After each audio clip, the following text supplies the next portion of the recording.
Welcome, everyone, to Rebirth, D&D Tale, Session 85, where our Lucky Sevens had left themselves off. They were negotiating with the new captain of their previous vessel, a person who had bought an abandoned ship several years ago, but now finds themselves needing to negotiate passage to Drakefast to report to General Roderus, their military contact for the country of the Grioran Empire. In speaking with this captain, they've learned that the Shadowhar have regained much of their stronghold over the north of the continent, using what someone called demons to further their military advances. Fiends of all kinds, their own people mixing with demonic blood, devilish blood, to empower themselves to press forward, much as they did 100 years ago. Or tried, at least. The subtle attempt had failed then, and so the more aggressive attempt is going on now. And the Grioran Empire is now at a standstill, trying not to enter open conflict. So, the Lucky Sevens, as you sail, whether by land, by air, or by sea, on your previous vessel, going towards the city of Drakefast, is there anything that you would want to do in the meantime, while you're making your way?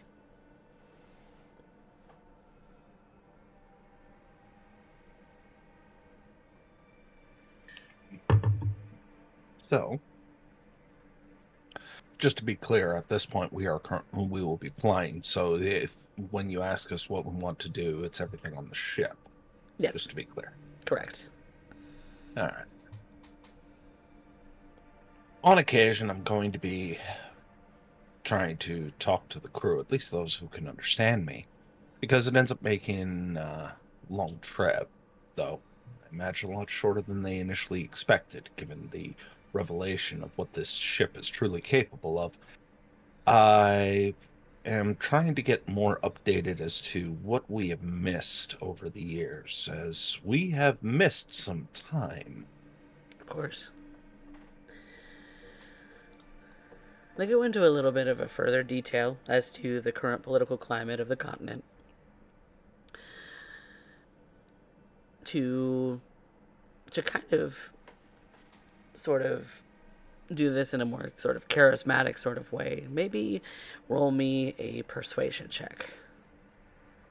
See how much of the crew is going to be willing to divulge such information. And it's a degree of success, not necessarily a pass or fail.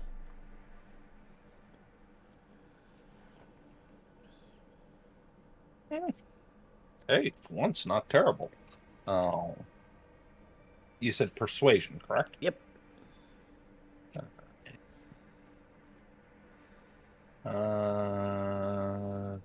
Persuasion plus. Ooh. Yeah, 21. Ooh, that's a nice number. I rolled a 14. Nice. I rolled above 50%. I don't know. How does it feel to be normal, Derek? I'm retiring.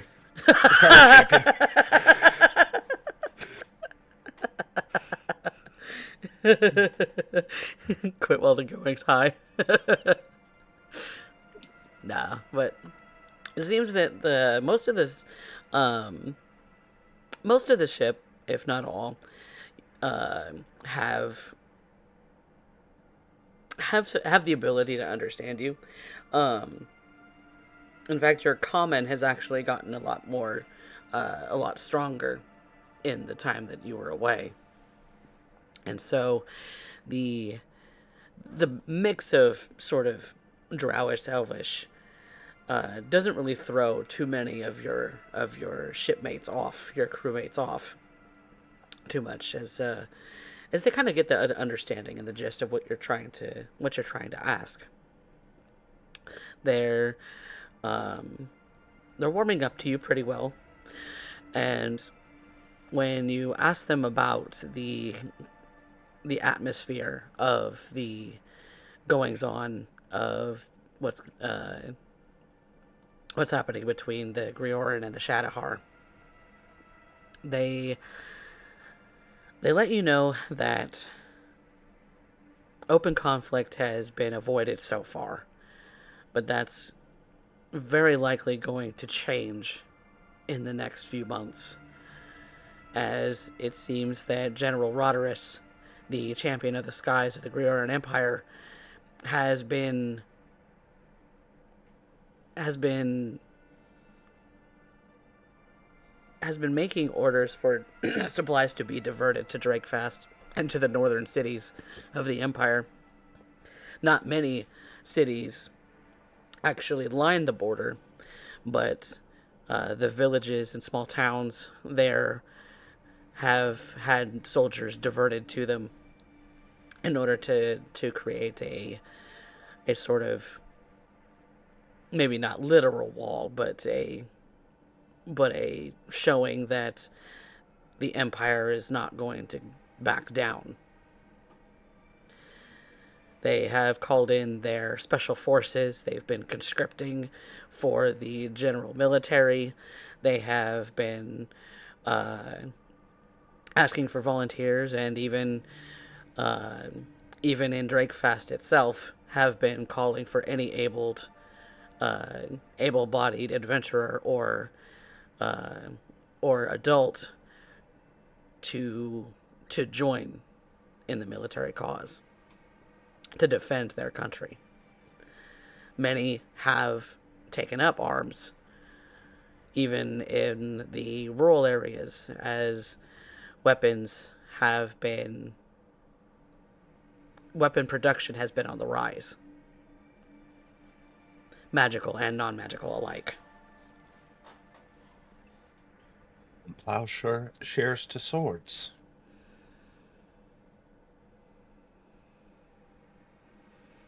Well, thank you.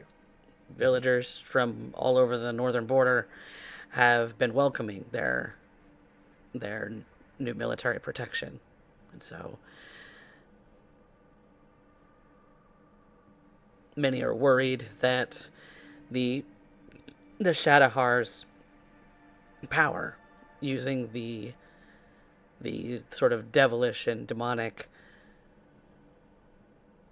sources of power, have got the Grioran Empire, at a severe disadvantage, especially with the special forces recruitment being halted.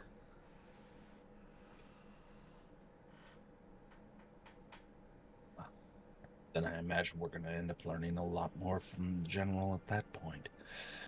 A few more able bodies would definitely be something that they'd want. But you don't want a war with bodies alone.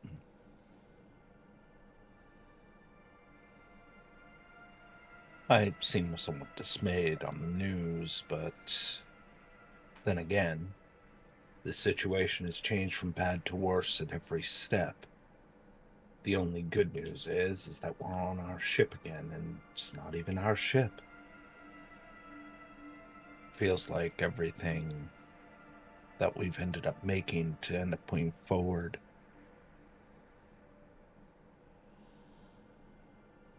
it's been lost to the winds.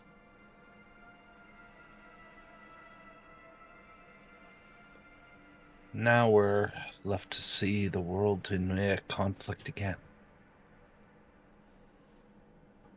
Is it any wonder why it is that the adventurer is ever so forward in this world? The bandit, the mercenary, the adventurer, all of the same stripe, really. Still, the crew seem to be of individuals of fighting age.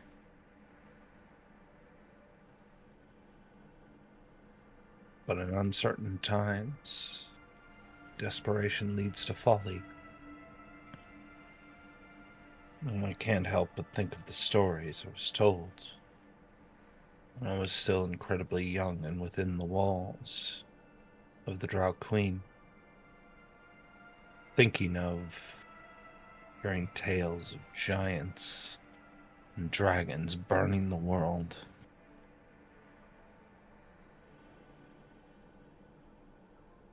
And I wonder what the little bit of, I want to say fear, but that's not quite right. Thinking it's all happening again. And I always wondered, when I heard those stories, what would have I done?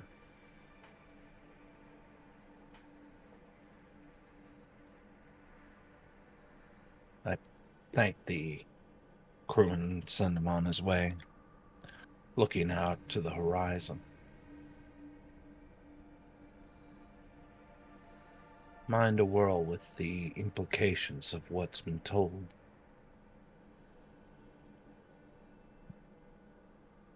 Summon up the very powers of hell.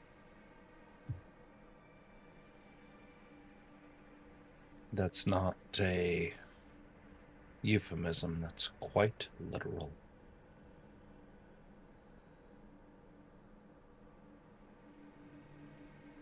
Not sure. All I can do is wait till we speak with the general.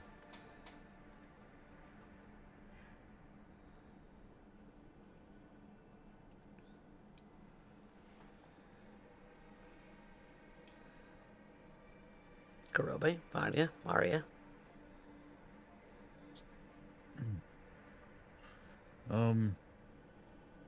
Kurobe would probably spend his time during the trip, if Vanya has the time, probably practicing, still trying to learn Elvish. And any other time he has, when she's busy, would either be helping with making meals with the cook, or just sitting on deck practicing his flute, just to entertain the crew while they work. Okay. Doing whatever he can. As far as increasing morale and things like that about the ship, I'm gonna call that a performance check. Okay. Could I assist in that? Because Vanya would have been taking part in that. Okay.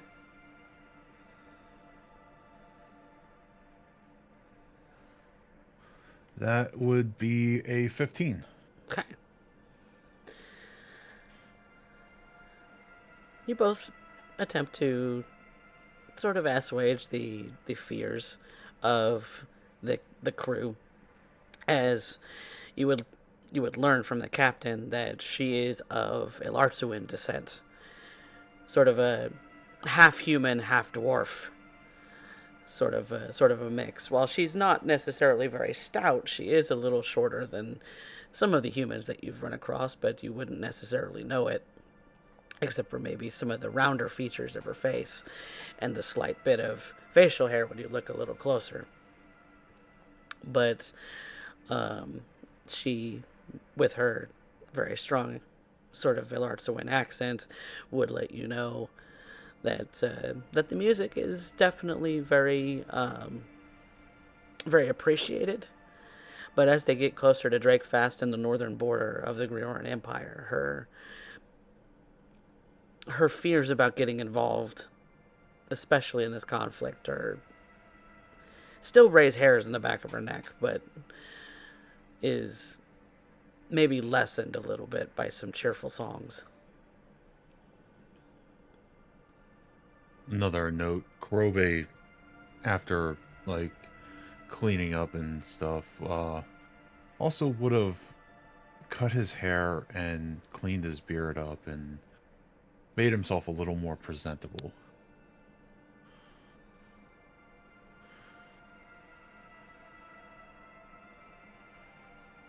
And he seems to be foregoing armor entirely. Well, he didn't come back with any.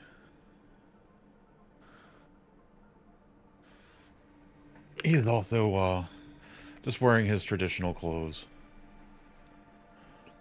Maybe it looks a little less wrinkly than you recall. The dry cleaning of death. That's a weird way to put it.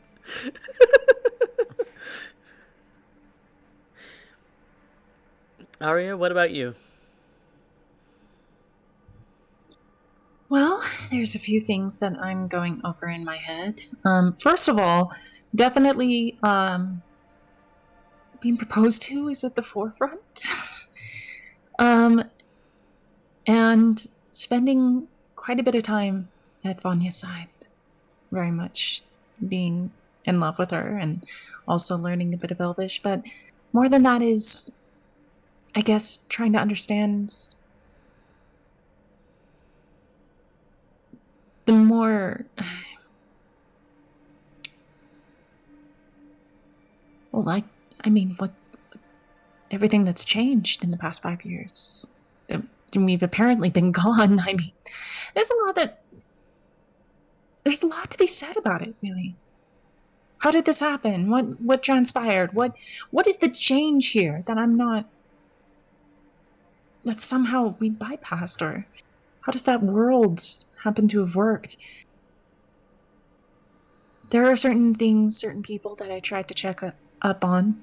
I definitely request Vanya if she could message Sam to see if he's around, still alive, maybe?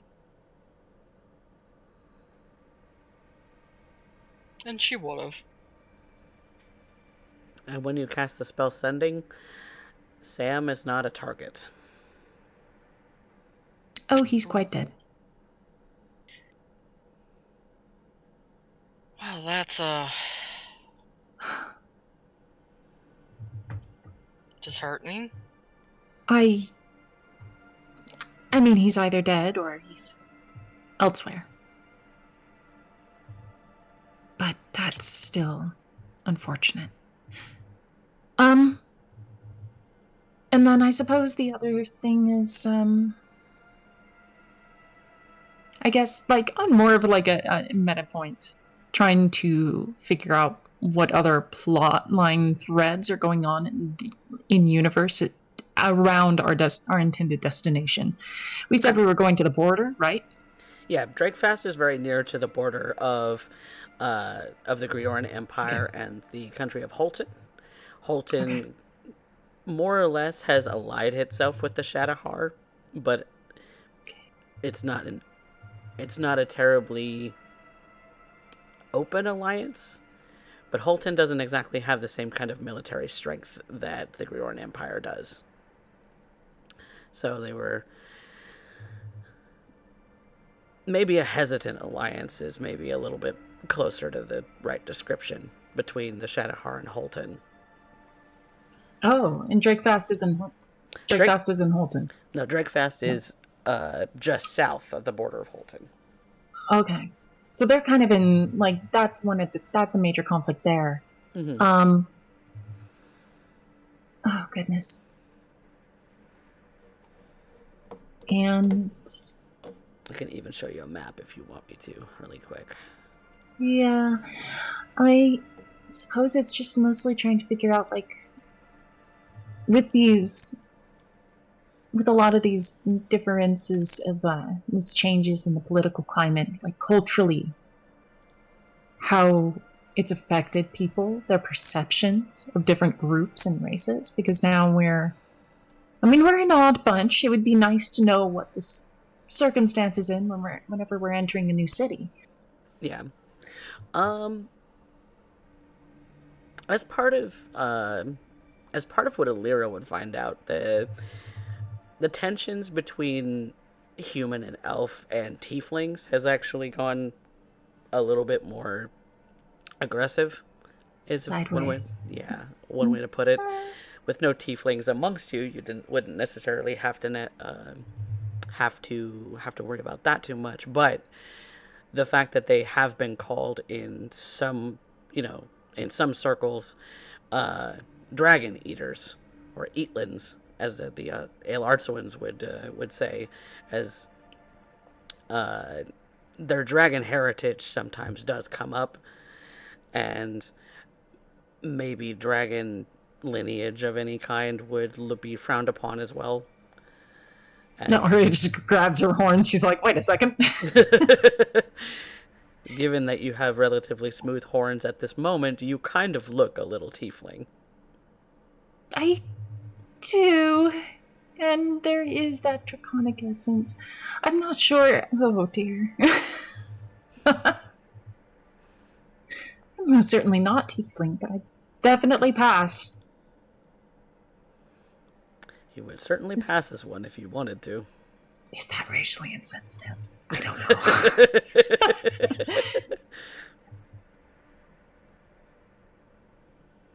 But still, it does bring into question some of the things we're going to be seeing around these cities. So how does that stand with elves? How are they treated again? Since the Griorran Empire is mostly made up of elves and humans, the Griorran Empire is welcoming to elf and humankind.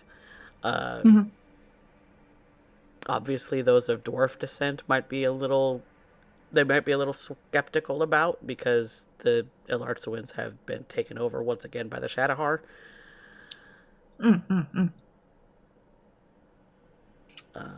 As far as Horton goes, I'm just looking at my notes. Oh, and that's another question. What happened to the big tree? Y'all destroyed it, remember?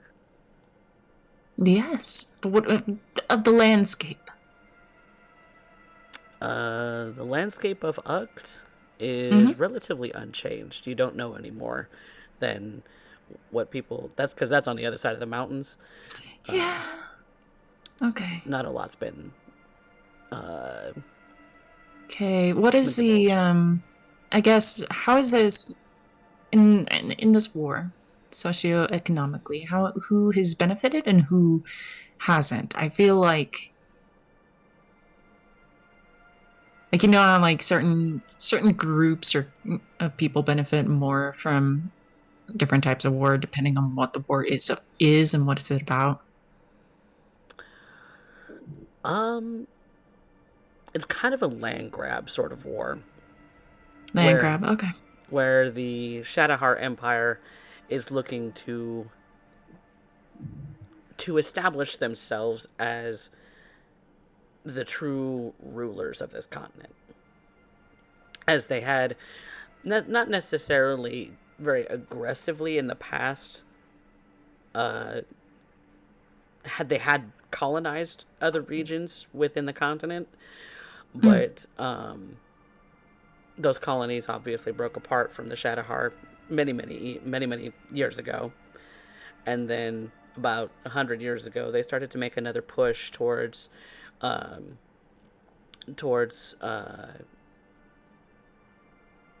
more economical and not necessarily militaristic takeover, especially in the areas of Mesomasca and the Mesotopia region. But that was as a result of their whole climate changing, as a result of the freezing of the Arctic and the southern Arctic sort of regions, as the threat of an ice age was coming upon them. So with that now receding, they're more established in their own country, and now with their sort of demonic and devilish influences, they're making more aggressive pushes to retake the countries of the continent under the leadership of their new empress. That makes a lot of sense. Wow. Climate change.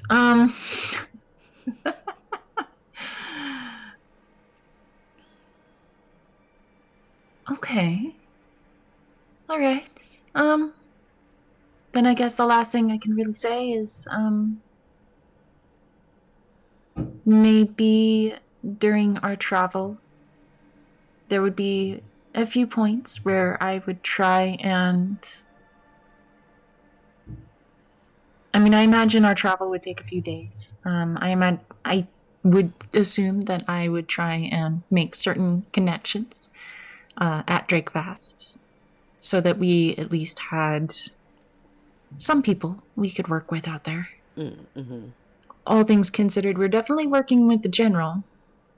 That much is given, but I was thinking more like going ahead and trying to work out like the docking situation and making sure that we are managed for at least as long as we can. I'm reluctant to necessarily let this ship go, considering I know this is Lagon's baby.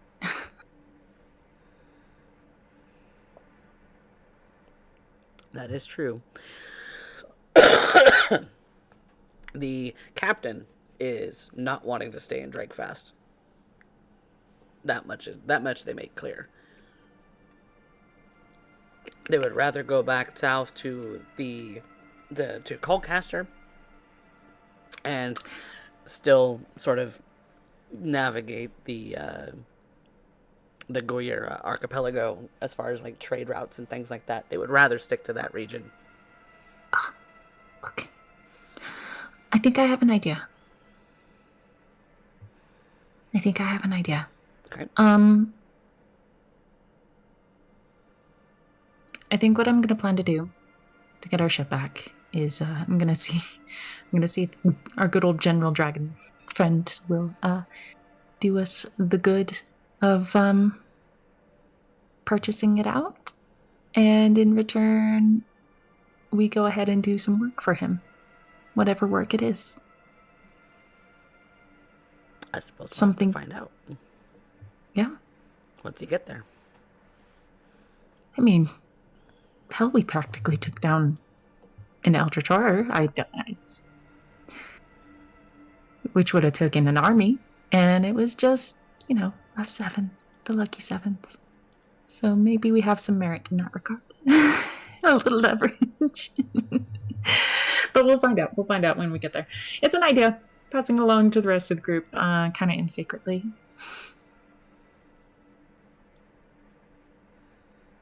That is just tell Vanya and then let her go ahead and message everyone else.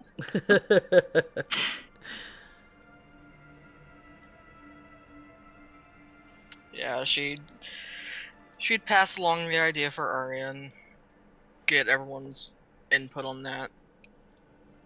I love the covertness. Telephone, tell a friend, tell Arya. Rumors! Give her no rumor mill upon the ship. Lovely. But other than that, and flitting around the ship with Arya and helping the crew, she'd be working with Zephyr, trying to figure out exactly what he's capable of now. Okay. And also would have sent a message or two out to her brother, letting him know that, hey, we're currently on our way to Drakefast. Orobe would volunteer as tribute to wrestle with Zephyr. Of course he would.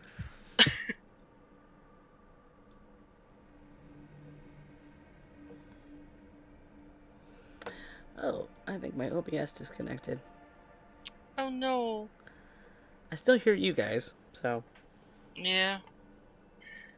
Refresh stream, see. Nope, it's running-ish. There we go. It's reconnected. Welcome back, everyone. OBS decided it didn't want to connect anymore for the moment. Probably because I uploaded a map to Roll20. And I I don't have an appropriate map to outline what it is that you guys are all fully looking at because they're too large. Um, but, yeah, we can look at that here in a second. But that is where we currently are. So, let me just switch you guys over to that real fast. So Drakefast is obviously towards the north, where you all are, and so that's right there where I'm pinging. And then the northern border where Holton starts is right up here where I'm pinging. Okay. It is connected by the lightning rail, so you do have that as a way to get there, but that route more or less has been halted going further north. So Drakefast and close enough to Clearview is really where the rail stops and then comes back south. Okay. So that's where everybody is. So Is it just me, Bye, or is coffee Coffee. going robotic? Yeah, I was Thank just you. about to ask. no. Oh, that's the only thing we can hear. Is Yep. the sounds of defeat. The crying. It wouldn't be a CoffeeCat stream if this wasn't happening at least once. Yep. At this point, I'm surprised Coffee hasn't trademarked. Well, I wish that I kind of want to start having a secondary recording of this so that when Coffee goes out, we can just send that clip to Coffee to include in the VOD to have like I never- on YouTube so they can get the other half of this and our experience. because you guys never go out for me, so it's all Weird. weird. I think it's my internet. My internet's real butts. But we'll continue on as things progress. So, but with that being said, you eventually do find yourselves in the seaport of Drakefest, because they only have a seaport. They don't really have an airport. So that's where things are at the moment. And you're on the island of Newport, which is the primary docking for any larger vessels. It's really only ferries that go between the Newport and the old town section of the city to connect to the mainland. God damn it, OBS.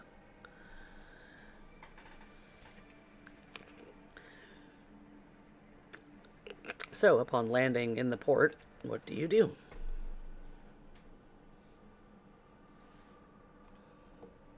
The first thing is Vanya is going to locate her brother and or go straight to her parents' shop. Okay. Embro would have told you that he is staying at the barracks since he has been conscripted as probably one of the only special forces left in the Empire. Coffee, I caught none of that. Oh, fucking balls. How much do clothes cost in the Matrix, Coffee? Fuck me.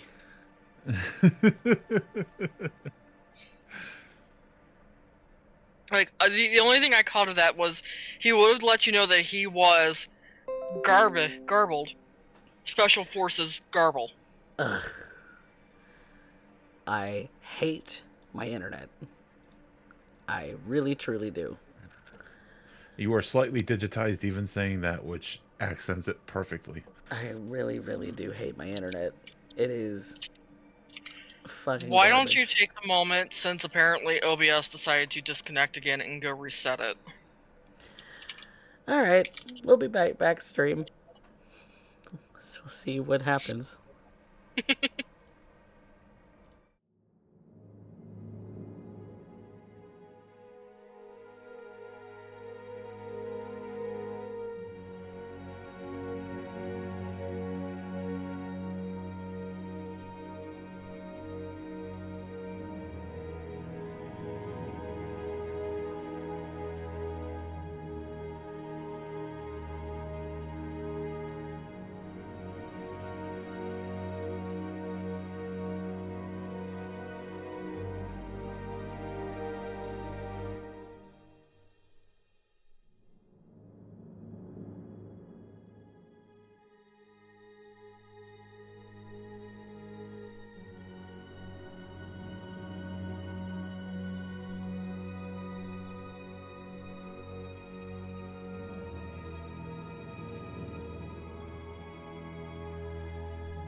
Welcome back, everyone.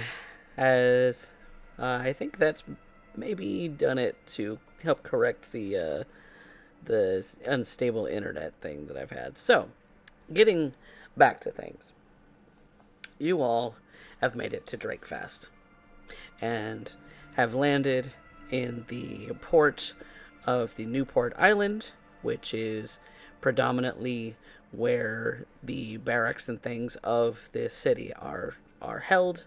The the ferries that would allow you to transport across the this sort of strait between the island and the mainland would carry you to the mainland if you so desired, which is primarily where the general would find himself at this current time. So, unless there's something that you want to do in Newport, the Newport Island, that requires your attention, the ship would remain docked for as long as it takes for them to unload their cargo and deliver it, but are looking to make their way out of the city as quickly as possible. So they would likely leave you here indefinitely, unless you set up something else to get back to Colcaster or elsewhere. So, what do you do, Lucky Sevens? Vanya would have been off the ship, either looking for her brother or making her way to her parents' shop. You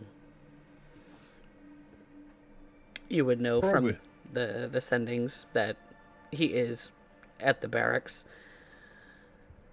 and is one of possibly only a few special forces officers and personnel left in the Empire's army, given that they're not selecting new recruits anymore.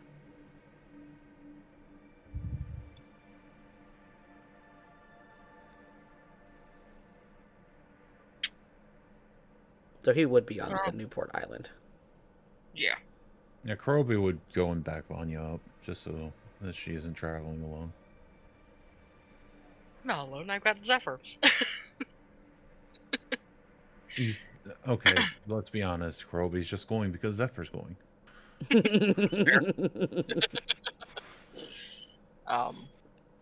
Yeah, she'd be making her way over to the barracks and easier to maybe explain things to their folks if he's there alongside her at this point. Because, yeah, no, seeing your daughter, who you presume at this point is dead, probably give them both a heart attack. Possibly. What are the rest of you doing? Gorobe and Vanya are going out to go see Vanya's parents. Arya and Alira? I'm going with Vanya. Okay. Because I hear the term parents, and so there must be here a presentation. I second that. Okay. Well, Kaz and Lagan will stay likely at the port awaiting any news from you all. Good luck, gentlemen. So they're off going to maybe go and pick up some local news or things like that to busy themselves with. But you all make your way towards the military fort of the Newport Island, and the entryway is guarded, as one would expect. The guard at the post, it looks like he's checking in anyone who might be wanting to enter, and seems to be collecting escorts for them as well. Kind of almost like a gated barricade, but it's not necessarily one that's like an iron bar wall, like an iron barred gate. It's more of a more of like a pedestrian sort of like something that can lift and shut as the guard needs. Whereas a iron bar gate would likely take a long time to open, to be fair. Yeah. So he stops y'all, the four of you, at the entrance uh, and asks, "What is your business?" Here to visit family. "And whom are you visiting?" The noble house of Stormcrow.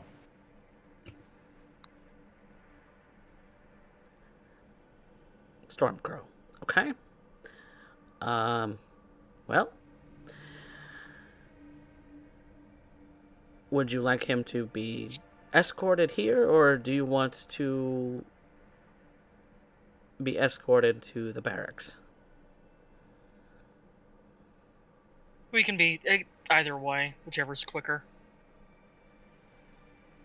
Though I'm pretty sure he'd come running the second he finds out his little sister is at the gate. Very well. And he, uh, it looks like he picks up some kind of mechanical device, and uh, and calls for an escort to bring Special Agent Stormcrow to the gate. You wait probably 10 to 20 minutes, and there's Imbrel, dressed in military armor and colors, just as every other escort in this entire facility. Although you do see that his ranking has been reestablished on his uniform. You still look so odd in that. And it's very good to see you, sis. And the guard who is manning the gate lifts the barricade, and Imbrel walks out, and you all are then separated from the rest of the fort and free to go about your business for the rest of the evening.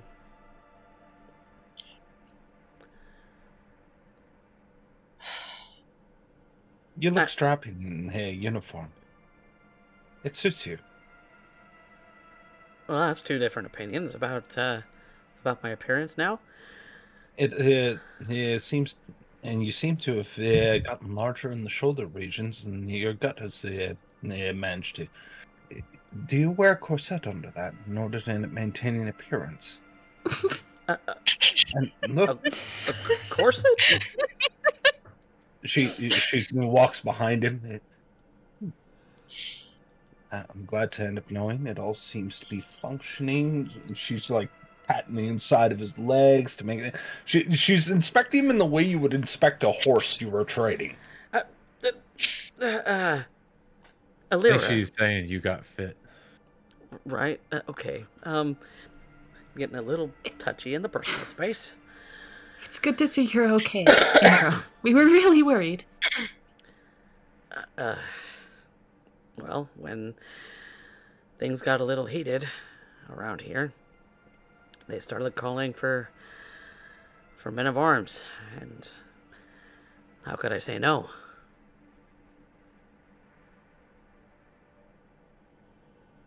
That's fair. I don't even know what the hell happened, to be honest. Just... Where have you been?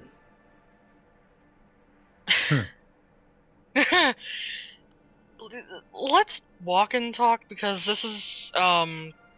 this might be a long and complex story that you probably won't believe. So long as I'm back by sundown. That's fine. We have a meeting soon-ish today, anyway.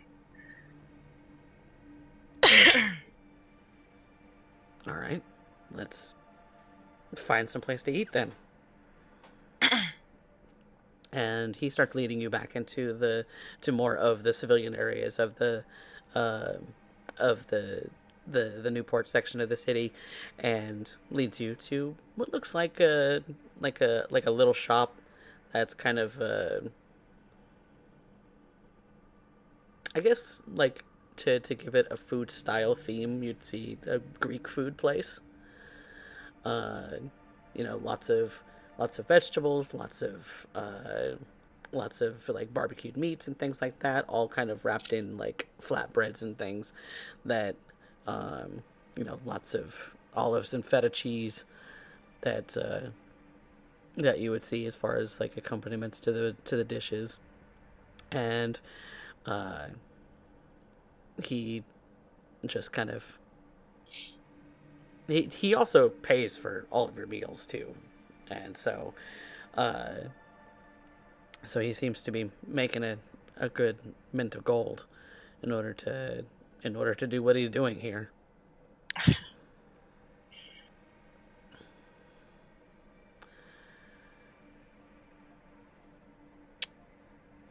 So,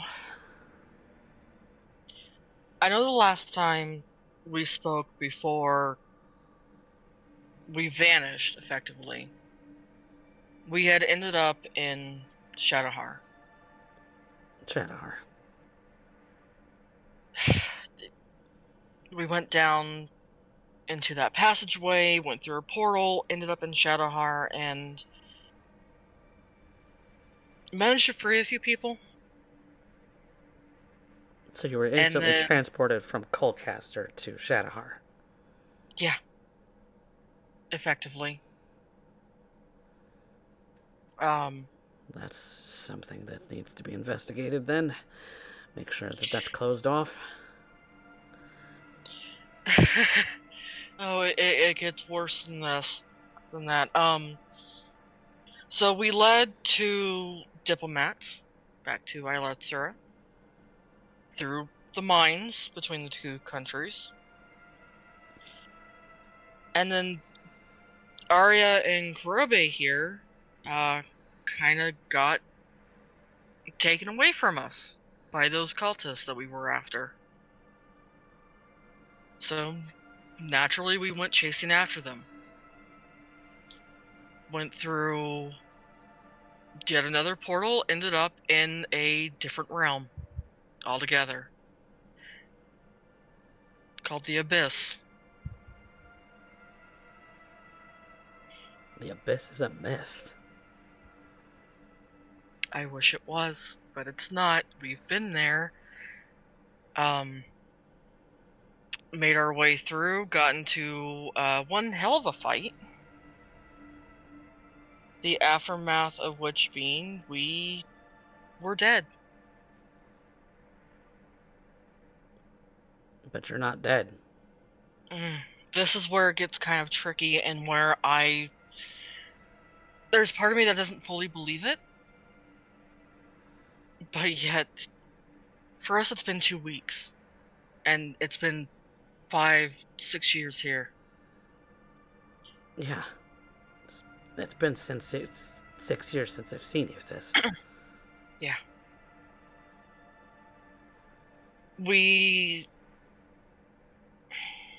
How to explain this without sounding crazy, especially home of all places. You were dead. Yeah, the Raven Queen grabbed us, pulled us into some sort of limbo. Just be quiet about that sort of thing. Yeah, that's... and her voice would have lowered anyway. We were given the option to come back. And we all wanted to, because we're not done trying to take those guys out. We're not done yet. And so we all managed to come back.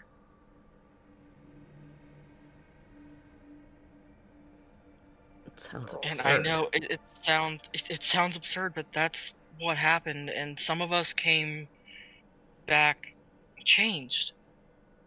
I mean, look at Zephyr. Zephyr's got wings now. That's Zephyr? Yes, that is Zephyr.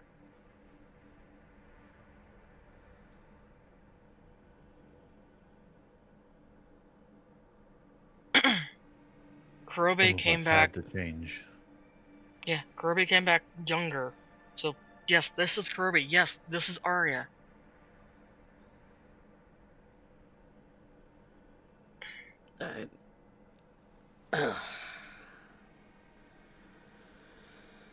That's a lot to take in.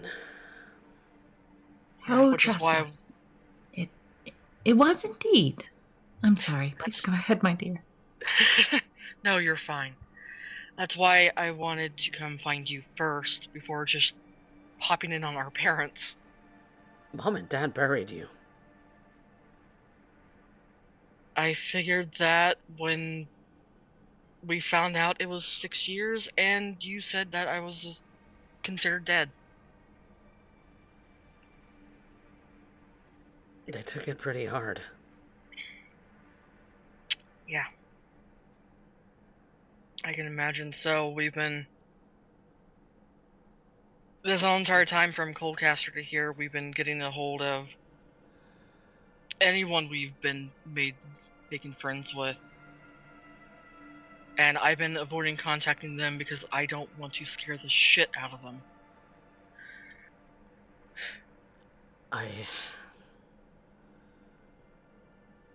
I think I think that's gonna have to be very delicately handled because they they took it harder than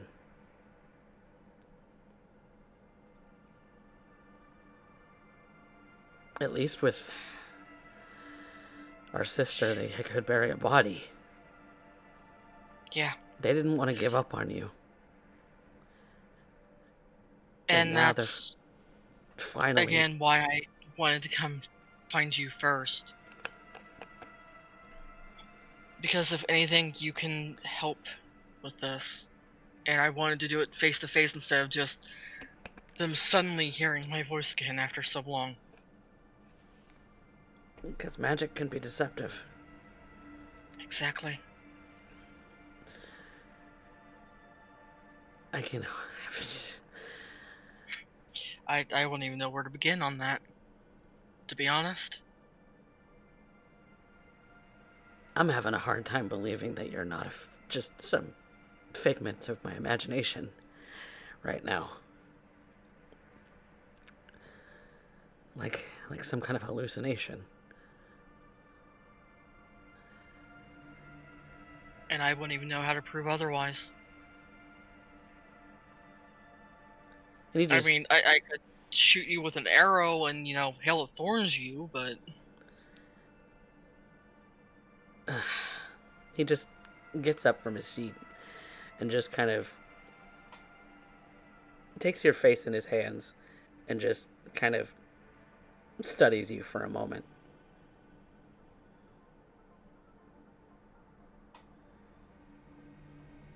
And she just looks very confused. Looking at your eyes, looking at your nose, looking at all of the features about you that he remembers.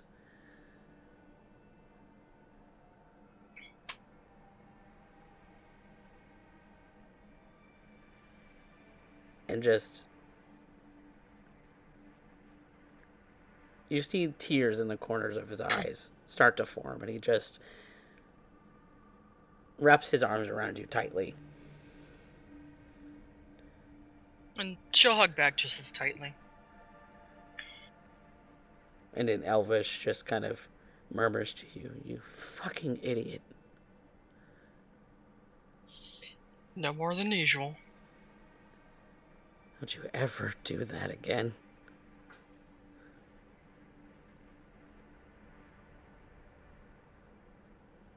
I wish I could promise that.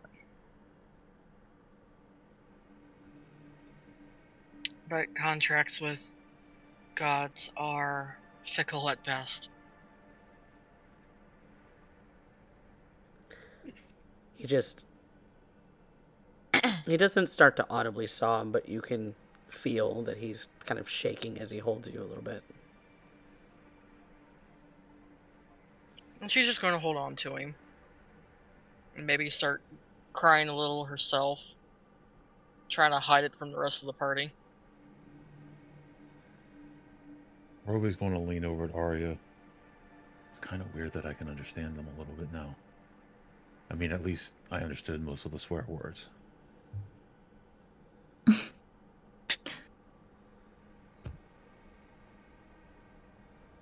Well, just pretend that you didn't hear anything.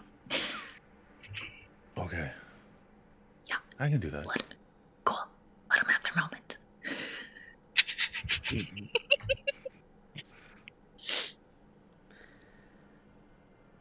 And eventually, after a moment of just holding you for a brief moment, Vanya, he lets go and just puts a hand on your head and kind of just gently ruffles your hair just a little bit. Yeah. Just lightly swats the hand away. If you're not here to stay indefinitely, then maybe it's a good thing that Mom and Dad are starting to move on.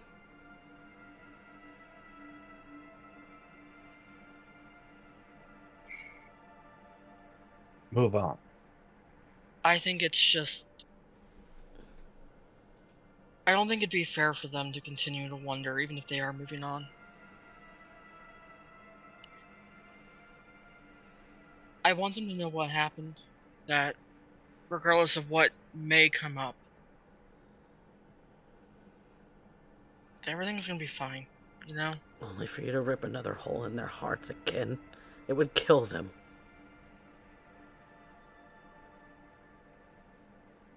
I know. And that's why I'm torn about it.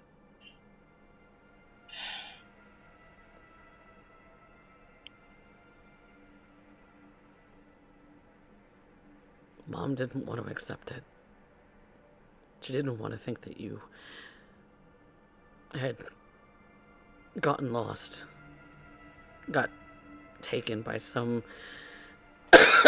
by some monstrosity or something, because she knew how reckless you are. She hated Yeah. every minute that you were gone anyway. And when we never heard from you again, until now, when they finally had their ceremony for you 6 months ago,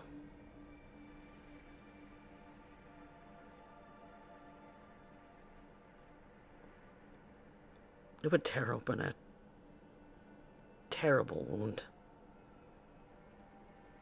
I'm gonna counter you with this. What if they find out I'm alive again anyway?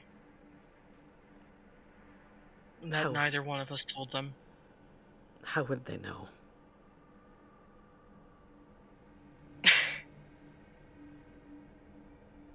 There's one thing I've learned: the world just doesn't care. It'll happen one way or another.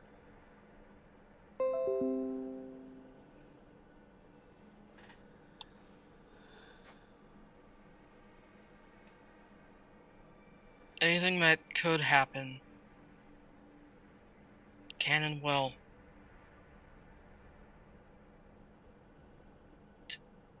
You and I have seen the impossible quite a few times traveling together before I vanished.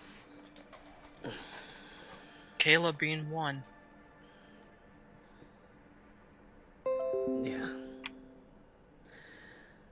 Caleb being one indeed.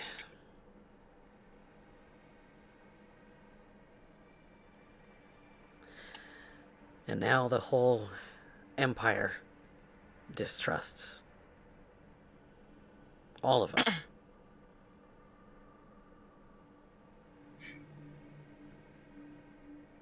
They're calling us witchers.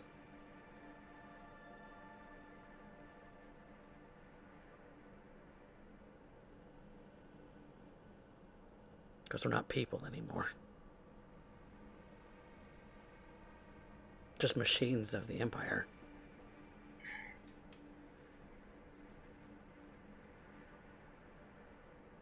Or could have guessed that would have been the outcome of that. Well, since materials aren't being delivered from Uct anymore, no way to recruit anyone anymore.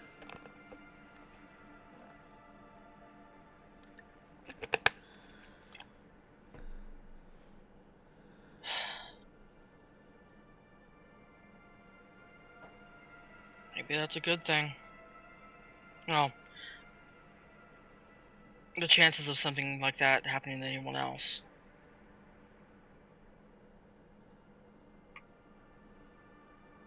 When you're going out against demons,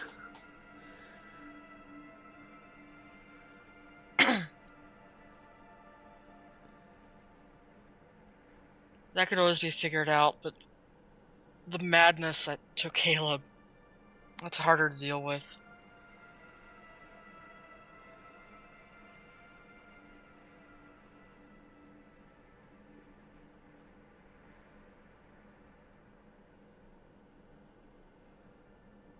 he was...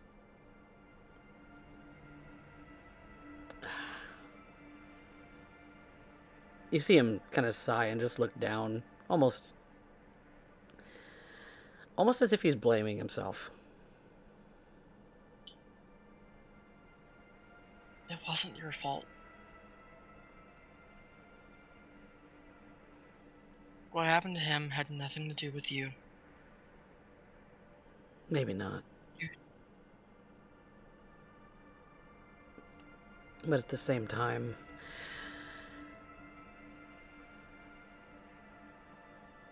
he, as much as every other recruit, wanted to aid his country. And just got obsessed.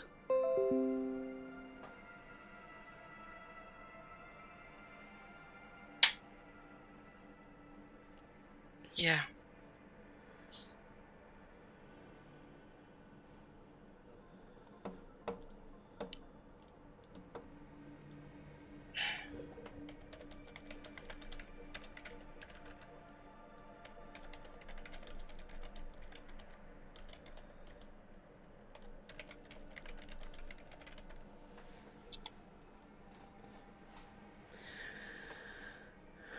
Well, it is good to see all of you, of course, but at the same time,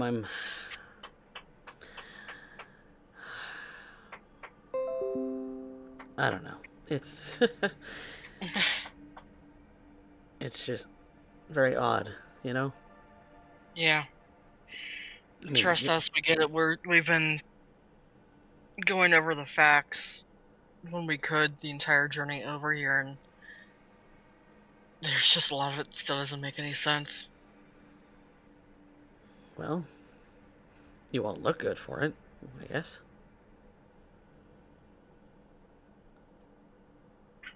Make a note. I think that's the first time he's complimented me. Noting. Well, the armor's a little more shiny than I recall. Looks damn near new. Yeah. More importantly, we still have to see your parents. That was the initial intent. Finding you was a grateful bonus.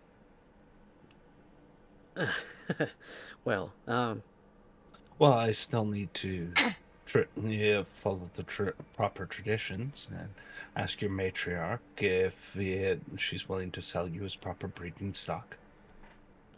sorry, what?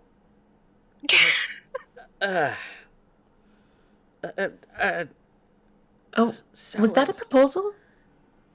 Wait, what? Huh? What? Oh, hold on. Hey, wait. Okay. Oh, Well, like... Imbrel, you're being hit on. Olivia, you're hitting on him. Oh my god. I'm so happy for you two. Oh, Vanya. And Arya's just gonna grab Vanya's hands. It's like, look, we could get married at the same time. Hold on, wait. We have the Selmia's breeding stock isn't exactly the proposal for marriage. I mean, that's reducing me to and- less of a person, and I'm not sure I'm actually very comfortable with that. Well, I mean, that's almost marriage in your society, isn't it, Alira? One ends up offering the male to the family in order to end up producing heirs and a conjunction of houses. At this given moment, unless something has changed, there is no house that has ties to the surface world. It only makes sense as we can end up doing so, and if the relation ends up bearing offspring, then we can solidify both House Mariel and House Stormcrow in a new trade relation. I was working with her to teach her some of our culture, but that kind of had to be put on hold because of the whole vanishing into the abyss ordeal. And so it falls to me to end up making the proposal to his assigned matriarch. And given that Mrs. Storm, or the Lady Stormcrow, is the eldest of the family, she ends up serving as its head. And so she is who I have to end up going in order to propose the venture, and him being, to my understanding, the only living male stock amongst House Stormcrow. Stock. He's the obvious choice.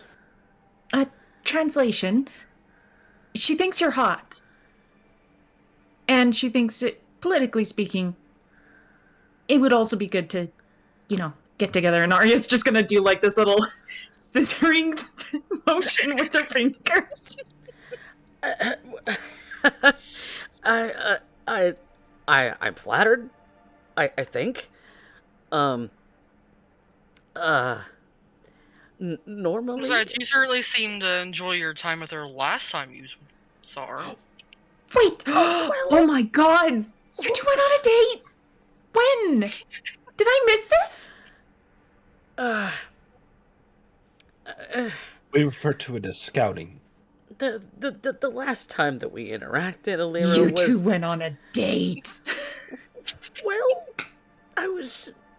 The last time we interacted, I think, if I remember correctly, it's been 6 years, mind you, I was sneaking onto the ship, and I didn't realize the window was into her quarters. Right into my lap. I wasn't aware that the surface males were so forceful.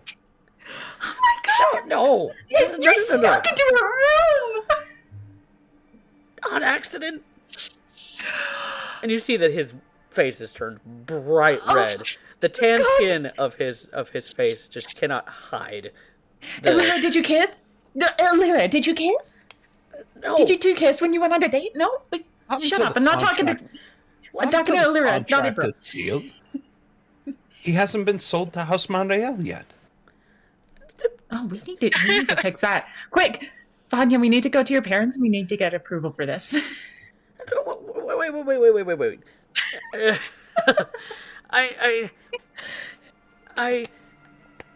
I would let me interject for a moment, ladies. I would like to at least go on an actual courtship with you, Alira, first. We haven't even Is he allowed determined to do that? if we're Yes! emotionally compatible. Alira, he What wants does to it have? court you. Emotionally compatible. What does that mean? Well, I would like to determine whether you actually like me or not. What does that have to do with it? It has everything to do with it. That's... She just kind of like squints a little and tilts her head in confusion. That's Grioran translation. practice. Translation, Alira. if the two houses join, it would be better if the two representatives of the house got along very well. Like, really well. Like in terms of me and Arya. Well, Yeah. Oh, for an increased chance of breeding offspring to end up carrying forward the lineage. Oh, I understand perfectly.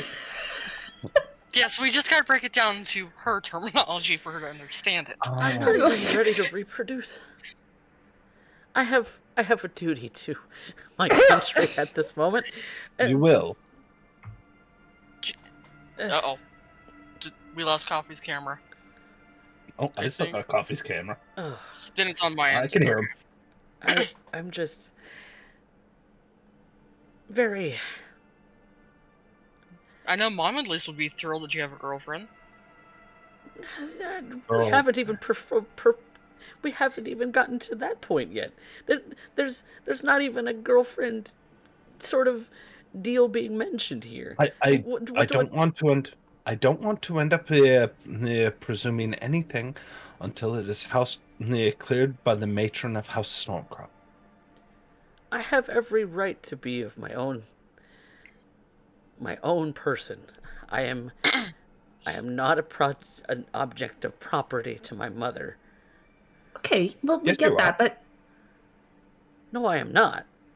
Okay, Alira... Oh, Alira. It's true what he says. Men are not property in the above world. They can't necessarily be sold. However, we would still need parental approval for joining of houses. I don't even think that's required either. That's not a great or in practice. Yeah, but I think it'd be nicer.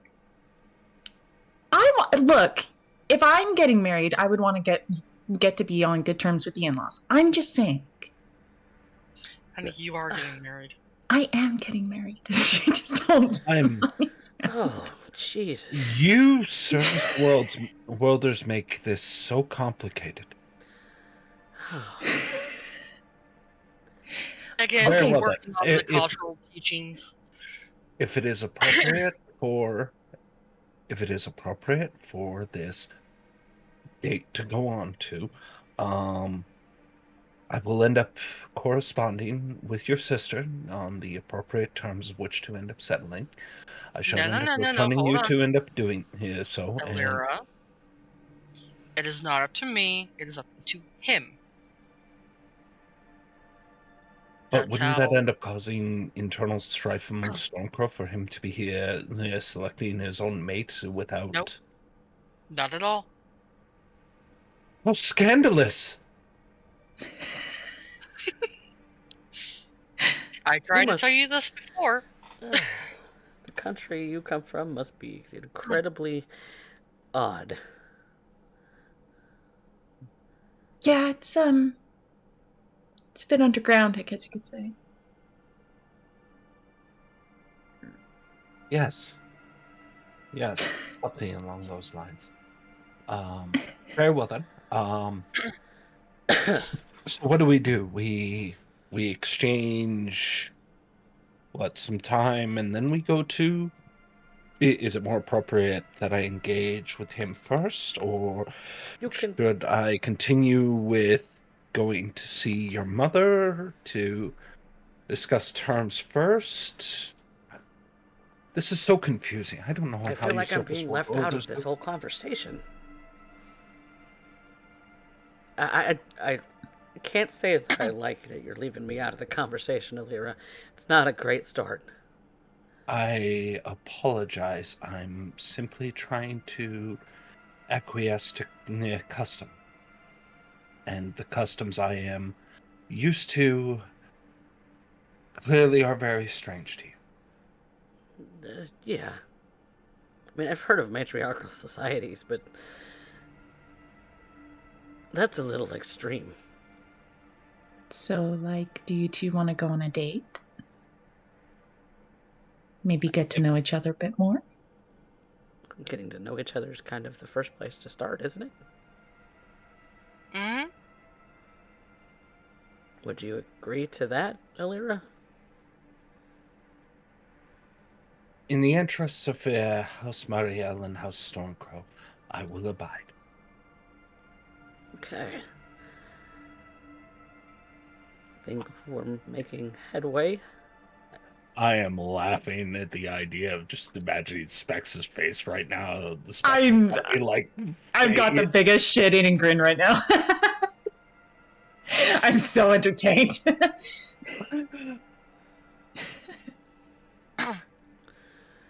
Okay. I suppose we'll be in touch about actually going somewhere, nice.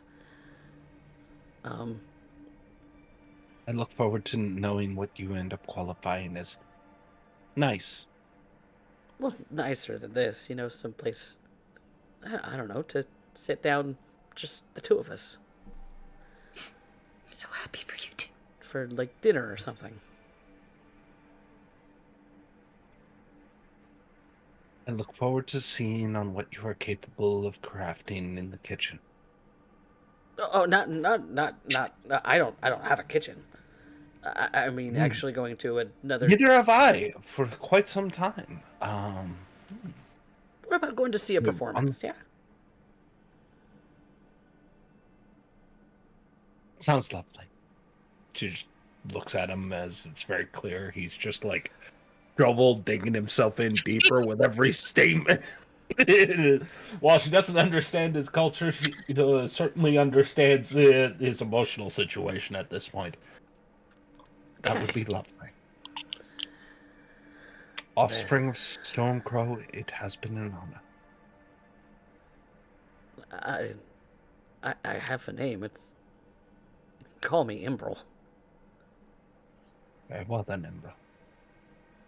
There. I think that's a really good start.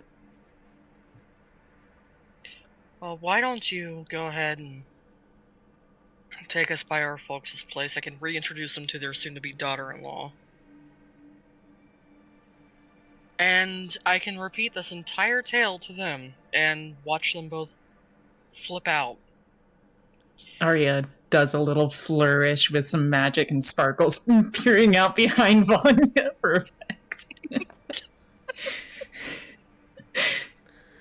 You're sure about that?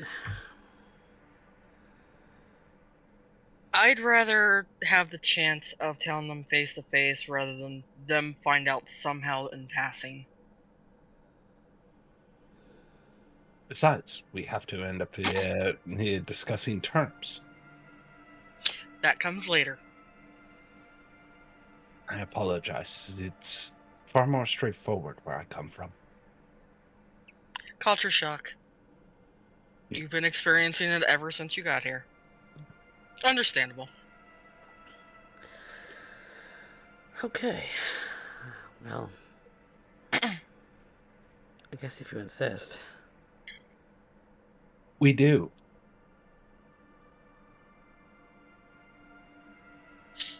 And he finishes up what's left of his food.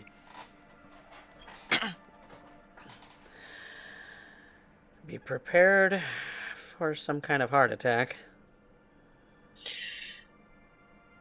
Yeah, I've been preparing for that since we got back. She's going to playfully link arms with him while they're walking. Still can't believe you're here. Neither can I, to be honest.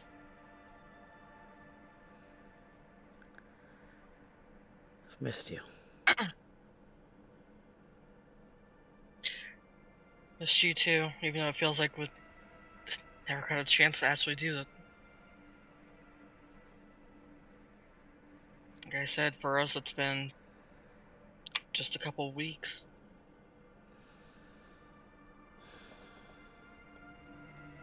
Wow.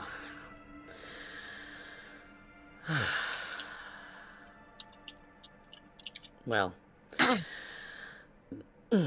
I'm not sure how they're going to take the whole thing, given that you've already proposed to your girlfriend, too.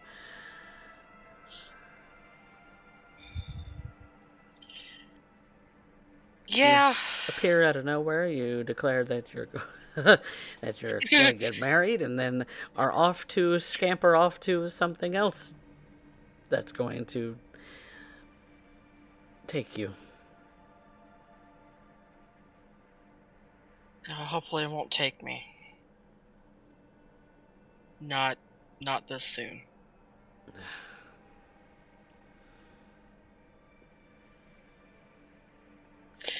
Besides, I hope to distract them from the fact that the entire thing happened with the fact that I proposed to my girlfriend. Go from one freak out to the other just kind of seamlessly. And let them focus on that. Yeah, I think I think Dad's gonna have a heart attack. If not him, Mom will.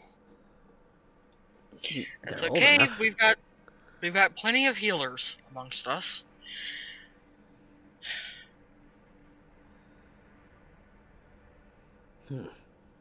Okay. Well, at least there's that. And as you kind of walk through the rest of the city, you go to the new, uh, the new residence of the Stormcrow family. The the ferry takes you across the strait from the Newport Island to the mainland, where uh, where you're now in the main part of the old town of the city, which you needed to cross the brief bit of ocean for anyway. And so you find yourself in front of your parents' house.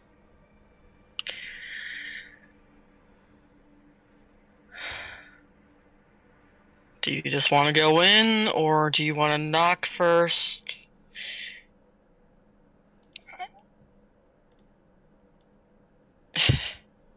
I'm leaving this up to your call, bro.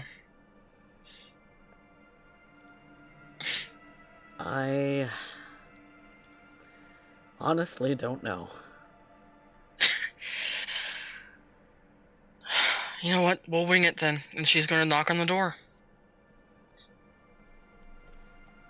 You knock on the door, and after a moment, you hear your mother say, "Coming."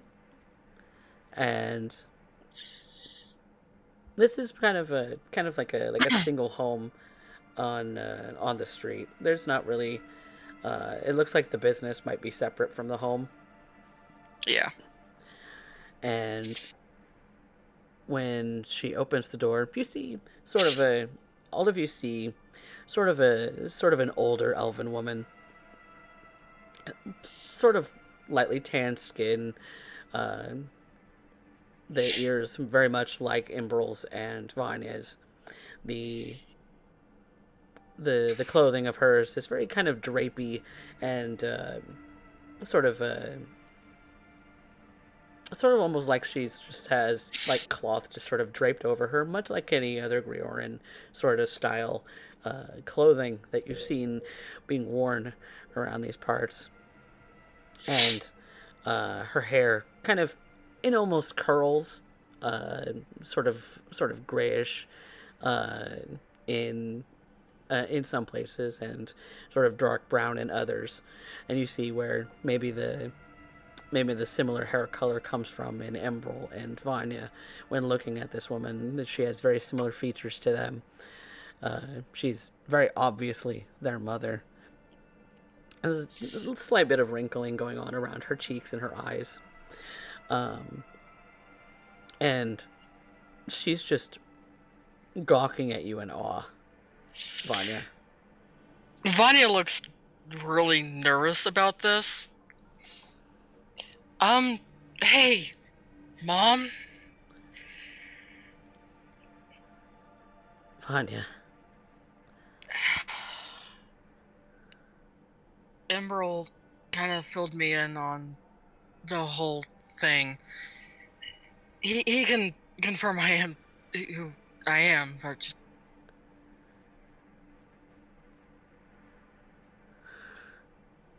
I'm back.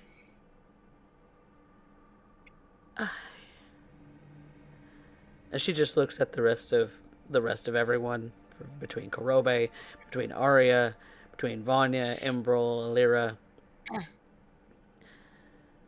She's just standing there for a moment. She almost seems like she's stopped breathing for a moment. Like she's paused. And Vanya's gonna start reaching out to her mom. This is... Oh, where are my manners? Come in. And She just it will seems in go on. shock. Yeah. She kind of steps out of the way of the door, opening the door for the rest of you, and just kind of watches as each of you file in. As I enter, I'm going to go ahead and give a polite curtsy to Mrs. Stormcrow, and just take a seat. I am being quite impatient for Vanya to do what she needs to do.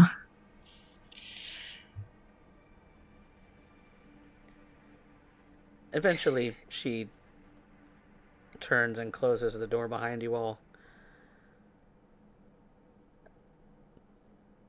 It doesn't look back for a moment.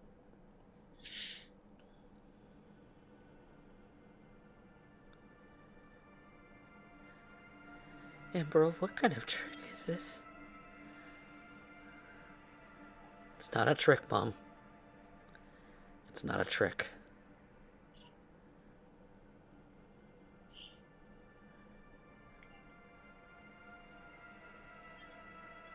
She turns back around and kind of stares Vanya for a moment.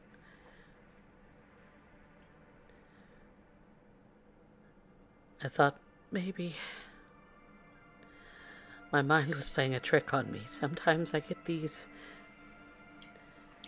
senses.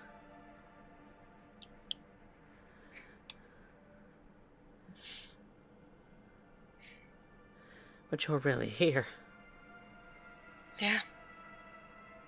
I'm really here. I'm back. It's... No. She quickly rushes over to you and places her hands very, very motherly around your face, and very, almost as is tradition amongst your family, and just kind of presses her head against yours. Just kind of kneeling in front of you as you've taken a seat somewhere. Don't talk. Don't say anything.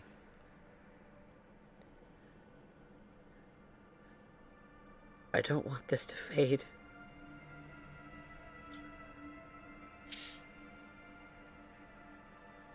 And she just holds you for a moment. Tears just already starting to pour very freely from her eyes. Yeah, Vanya's probably already crying again, too.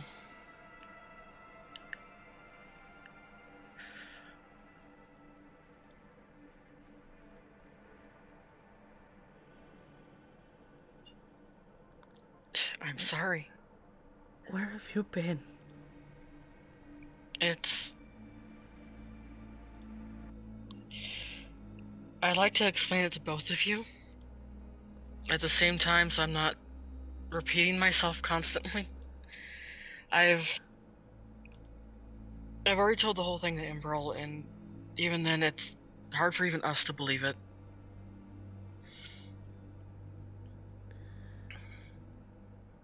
Okay. Well, if you're not going anywhere anytime soon, then just let me go and prepare some tea then.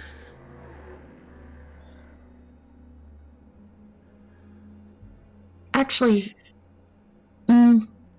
Stormcrow, if I might, I'll go ahead and prepare the tea for you. Sit with your daughter. Nonsense. It's my household. And she gets up and starts to wipe some tears away from her face and starts to go towards the kitchen, where you see that she's got a cold kettle going on, sitting on it right now. She flicks on uh, a device, and uh, the sort of stone surface of the of the stove starts to heat up.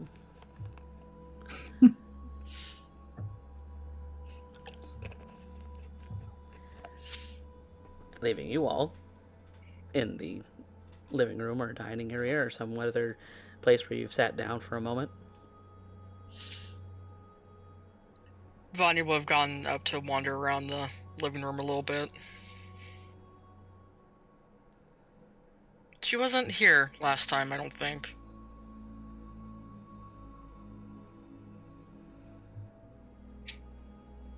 It's relatively nice for a smaller home.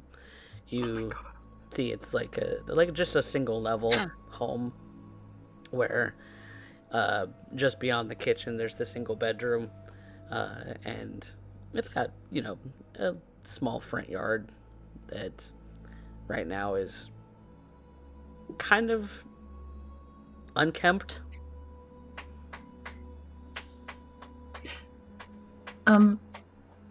Coffee. Mm-hmm. Strange question. Sure. Is there? I don't know if this would be a thing in elven culture, but is there a possibility that there's the children's shrine, so to speak, like the memorabilia of the child's death? I know this is something that sort of a shrine to those who have passed. Yeah, like not necessarily in a Japanese way, but in the in a very just here's what I have left of my kid. Yeah. And you do see that that there is sort of a family shrine. You see a number of pictures of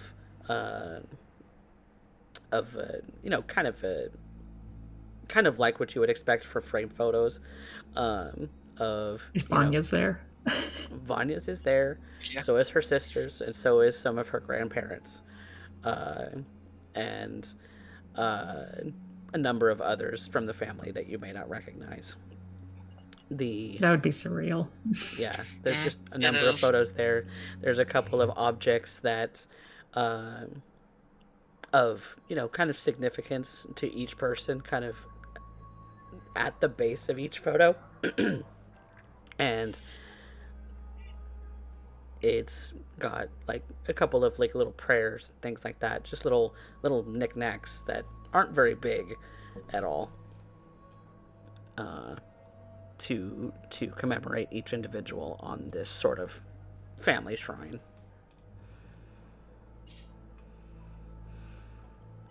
What you see about Vanya's is that there is a single sort of little lock of hair tied up in a ribbon, that's kind of got the ribbon sort of braided into it too,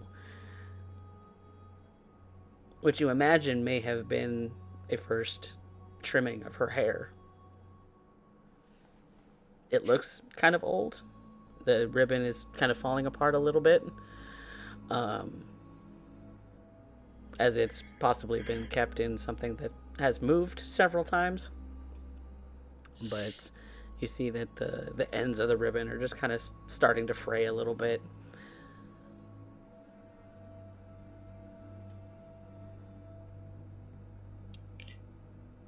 Vanya would have paused at it and was just kind of looking over all the photos. Kind of maybe a little bit shaking seeing hers on there, even though Emerald did tell them that, yeah, no, our parents buried you.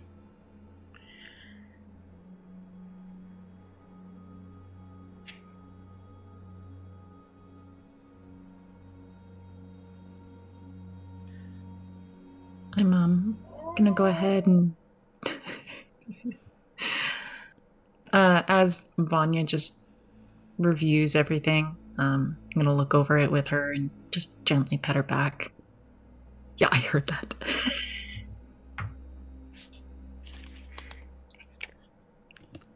Well, I was going to show you the cause of that, but she's being difficult.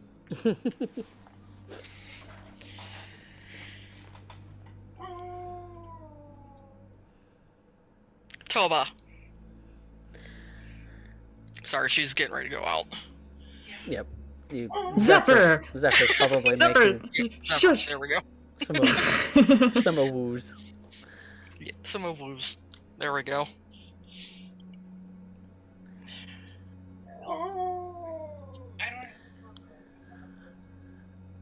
He's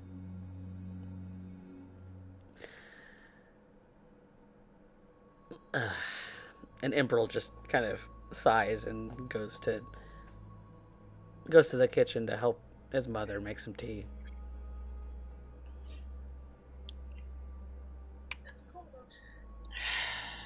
Just... He warned me, but I wasn't fully prepared to see this, to be honest.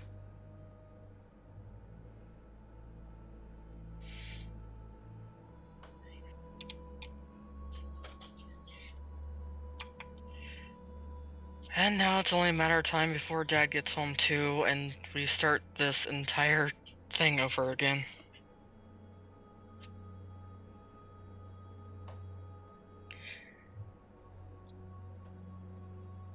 Especially because something similar also hangs with your sister's photo. Mm-hmm. Including like a little locket with her name on it. Yeah.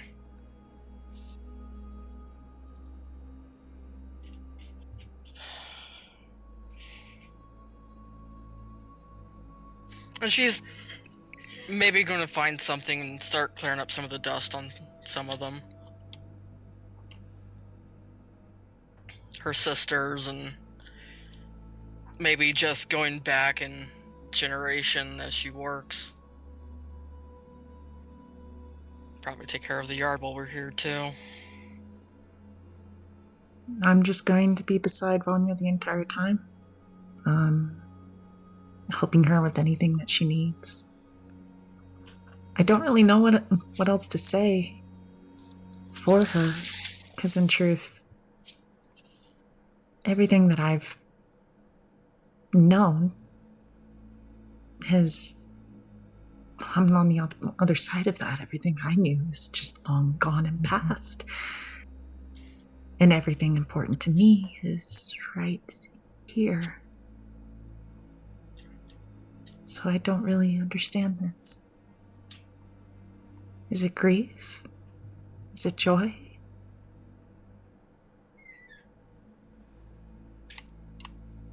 I'm not sure. But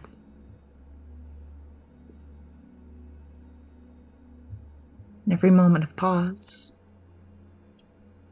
I'm just going to gently comfort Vanya. Let her know she's not alone. Yeah. At some point, Vanya will start introducing, I guess for lack of a better term, Arya to those on that shrine. Going over their names. And pointing out how exactly she's related to each of them. What about Kurobe? Arya. Kurobe, what are you doing at the moment? What is Kurobe? Roby's just kind of probably sitting there petting Zephyr, kind of keeping him occupied so he doesn't get into stuff, and just kind of watching, wondering how Vanya's going to navigate what happens at the end of this when we complete our mission.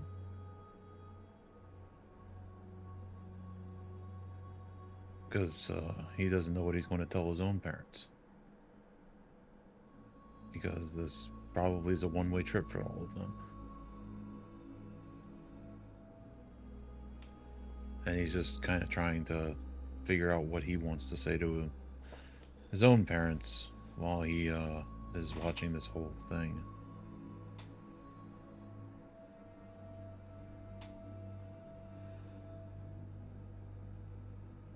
Before too long, the tea is brought out with enough cups for each of you, plus Mr. Stormcrow when he should get home. And Mrs. Stormcrow has sat down in a chair and is just kind of watching her children for the moment as Vanya is going over each individual portrait and introducing the rest of the party to each of these faces.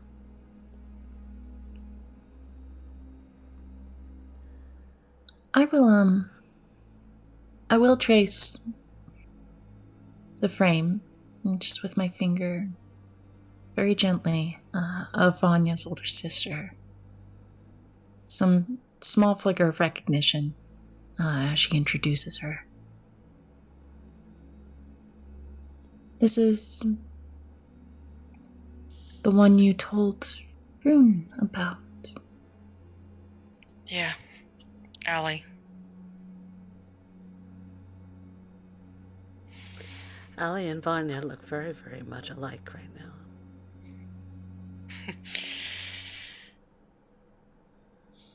Says Mother. But that must have been one hell of a shock for you guys as I was growing up. Little differences, but one can expect all of their children to look somewhat similar. Okay, I do remember Dad saying that, Al took after you in looks. I think that you look more like your father.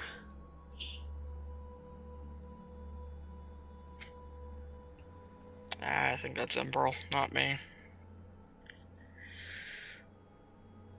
Being the youngest, I'm probably the better mix of the two of you.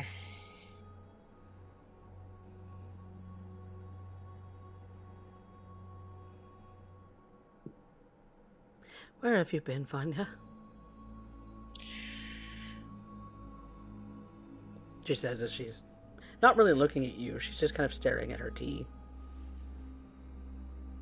before sipping it.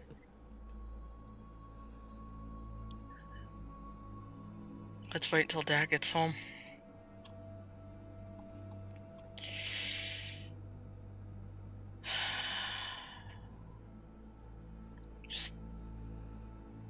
He should be by for lunch.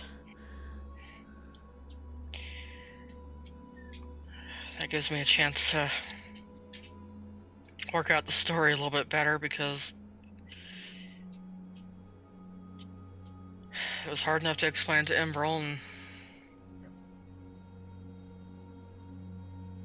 there are parts of it that don't necessarily go with what the Empire believes in. But it happened all the same. And in just that moment, you do hear the door opening once more, and an older elfin man, very, very similar in appearance. As far as you do see that he's elven of elven descent, but he looks more like a little differently from his wife, in that his features are a little bit more round. His hair is a little bit lighter. He's a bit more blonde and gray, and you see that he's very sort of slim. Like he's very, very trim for an elf. You see that maybe he's of high elf descent instead of land elf, where there's a bit of a distinction in appearance. You see that, and he calls into the home and says that he's home, and upon looking in, just stops for a moment. Hey, Dad. Welcome home.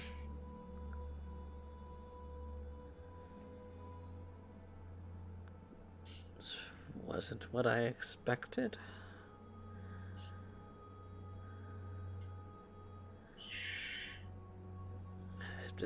Has everyone here for lunch? And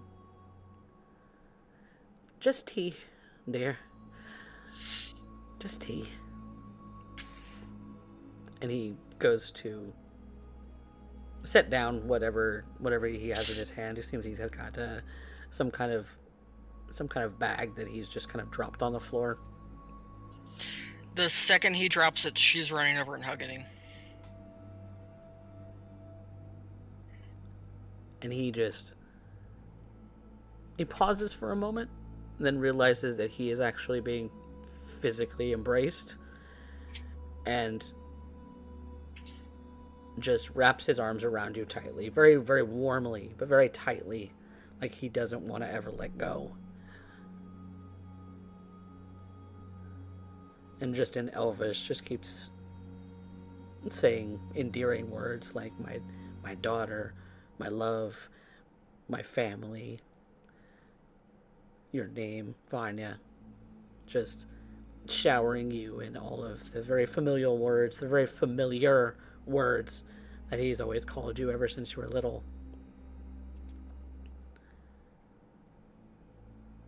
And just doesn't let go. She's not letting go either.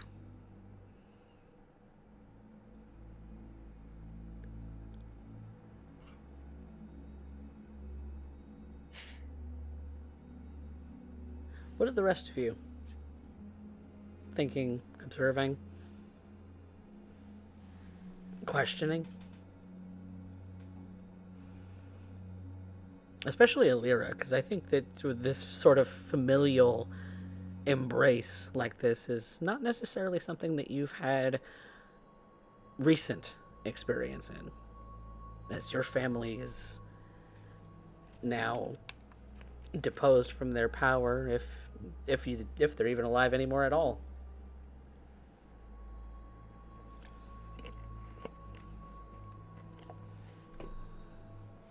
Up until this moment, I was starting to believe that family was a concept to the surfacers.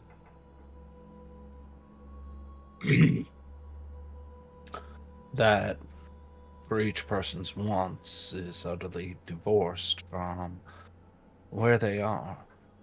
It's not a part of who they are, to be discarded at the slightest inconvenience.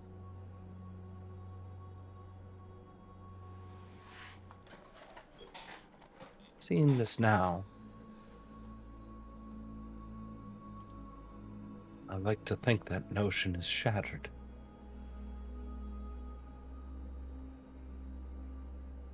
At this point, I do not even think that Vanya has expressed her intent with Arya. And yet, how many ways can a heart break?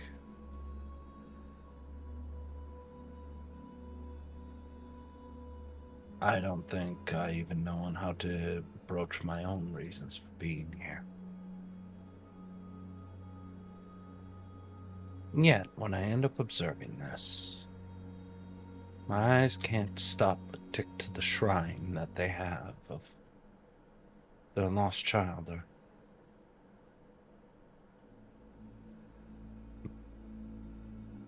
Sometimes I suppose it's that little bit of hope we end up carrying, of a wayward child coming home. And that's what they're experiencing right now. I guess at this point, the only thing I can do is wait. Let them have this tender moment.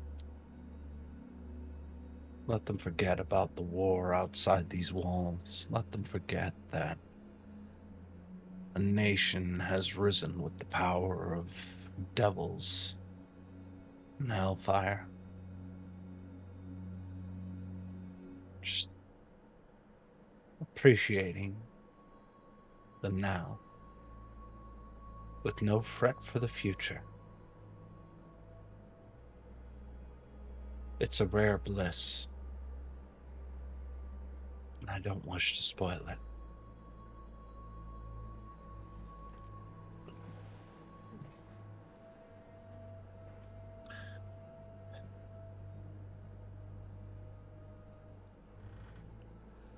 After a moment, Vanya, he releases you from from the embrace. Just kind of, again, much like Himbrel, just kind of studying you for a moment. His hands are obviously very calloused from work. The work over the years that he's done on instruments, as well as his new occupation.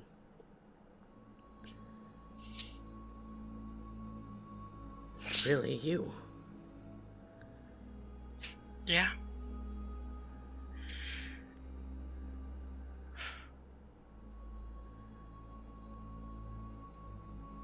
How? Well, that's a long story. I was waiting on you to get home before telling both you and Mom. You haven't aged a day.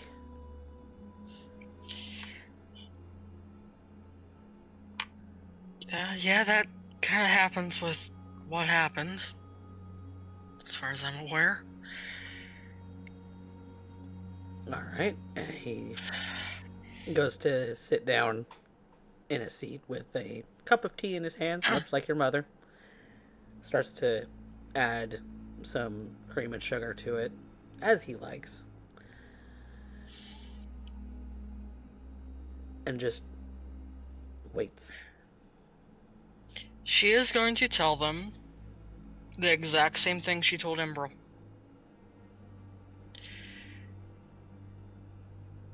From going from Coldcaster straight to Shadowhar, from Shadowhar into the Abyss,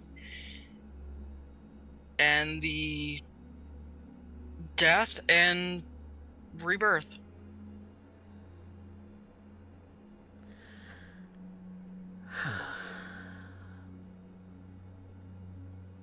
Your father hasn't even sipped his tea yet. He's just kind of stirring it from this whole time as you're explaining the story.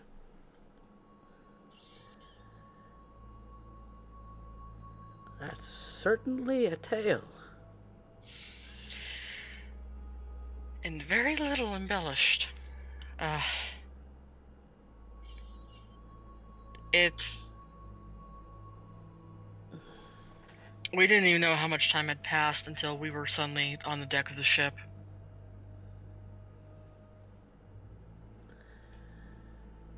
Well, a lot's changed. Yeah, found out about the war the hard way. And about who, their new empress is.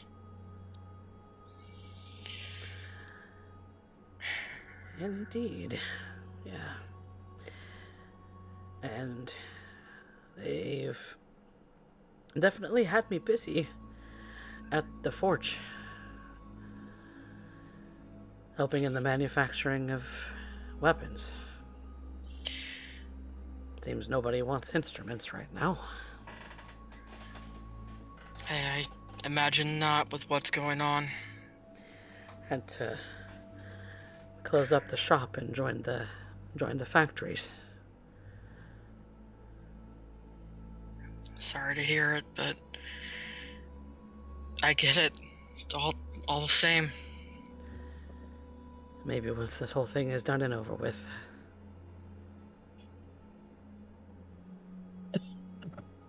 Yeah, I'd like to see that shop reopened. Might be a while.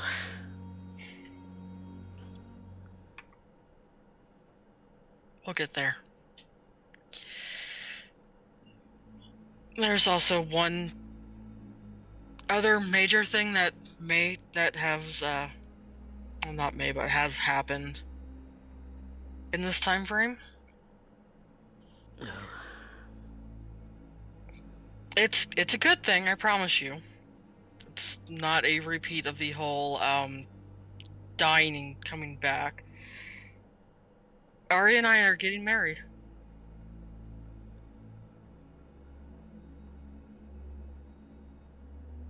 Oh. Arya just waves for a moment and sets down the tea that she went ahead and grabbed hold of to drink. She sets it down on the counter in front of her and stands up. It is an honor, Mr. Stormcrow. To tiefling of all things? No. No, just ignore these. She points to the horns. Do you remember that red-headed woman that was with us last time? When I said Sort that of. some of us changed. Okay. Yes, just a bit of odd magic, that's all. Don't worry too much about that, but I promise you I am not a tiefling. I'm human, for all intents and purposes. I just have, cute accessories now. I know. I mean, Look, even just, it's the skin. Just focus on the skin color. Arya's dying inside. I've met plenty of tieflings with your skin tone. Oh my god, I didn't realize. And this is just worse and then, worse. I mean, Zephyr changed too. And Is Kurobe got younger. Roby will just wave. Oh, this is a lot for my old heart. His was older. She points over to what used to be the old man and now in his physical prime. I know, I was hoping that the news of the engagement would be a little lighter and ease your minds a little bit. Well, it's definitely very good news. Definitely very happy news. Does that mean you're settling down?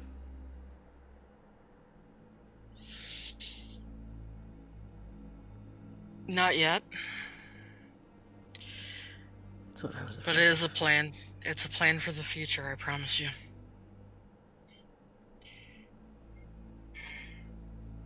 We're not done yet. Not done. Not done with what? The cultists that we've been after. We stop them. There's a chance we're stopping the war.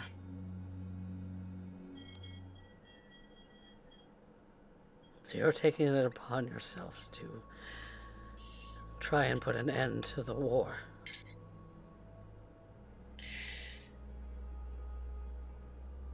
Even without knowing it, even before the war started, it was something we were aiming for.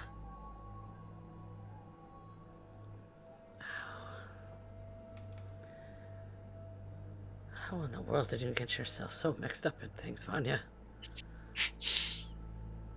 If I recall, she says she takes it after you. I take it after... You said it yourself, Dad. I take it after your line. Oh, gee. Going all the way back to... I think you said it was the first Stormcrow?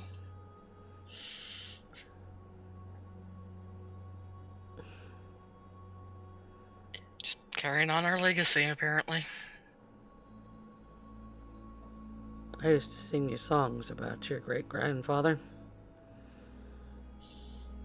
Most of which were embellished as for a children's tale. I know. I did a little digging when you and Mom were at work and started reading what you guys had written down about our family history, so I know what parts were embellished, what parts weren't, and truth be told, I still prefer the embellishments. You always did love fairy tales. And now it seems you're in one. What a strange world. Stranger than I think any of us realized. Little did I know that my daughter would go chasing dragons over mountains.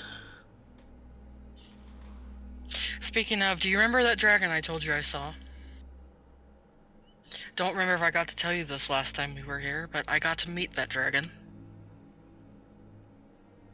I'm sorry, what? Dragons are a myth. What you saw was the clouds parting ways in ways that looked like a dragon. No. She's very much real. Very much a bit of a smartass, but... Now that I don't necessarily have it in me to believe. You always did have a way with making things up yourself. Emeralds matter, if I remember correctly. Oh, maybe once, I think.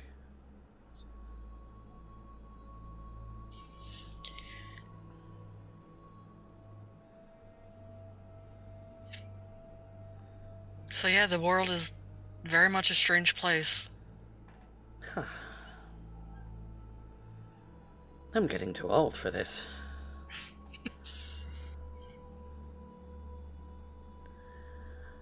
I think we both are, dear. I think we're both just ready for you to come home and settle down, Vanya. Make a life for yourself.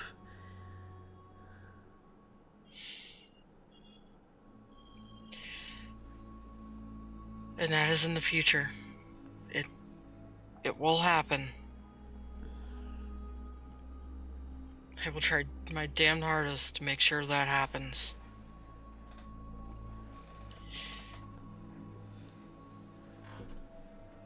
But just as Emerald feels a duty to the Empire to serve in its army, I feel this is something I need to do.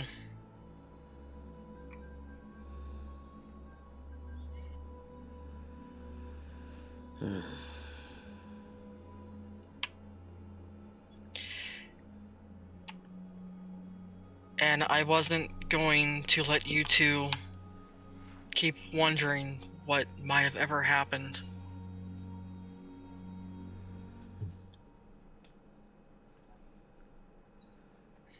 We'd put you to rest, Vanya.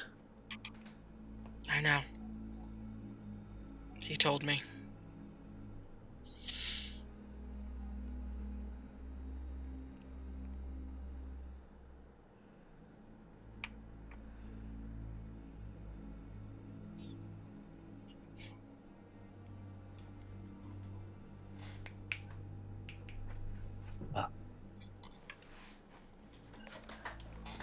Vanya, if I may.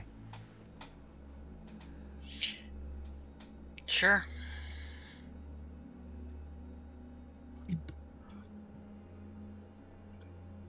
I've come a long way to meet you both.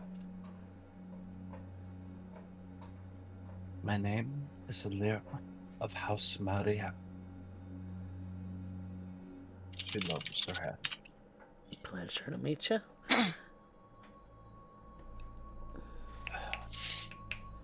I'm unsure on how to express this in a way that is acceptable to those on the surface. However, I have a request. A request of us. One of great import. You see that they both just kind of look at each other, a bit bewildered.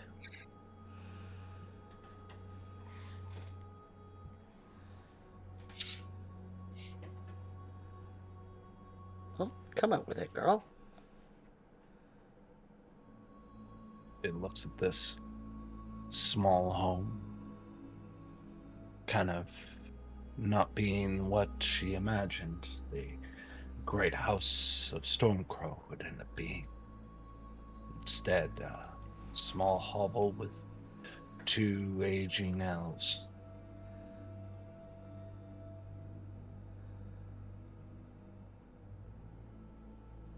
I wish to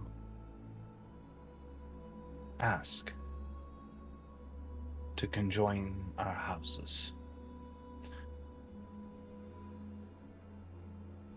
House Stormcrow has been presented by Vanya with great skill and developed a great reputation.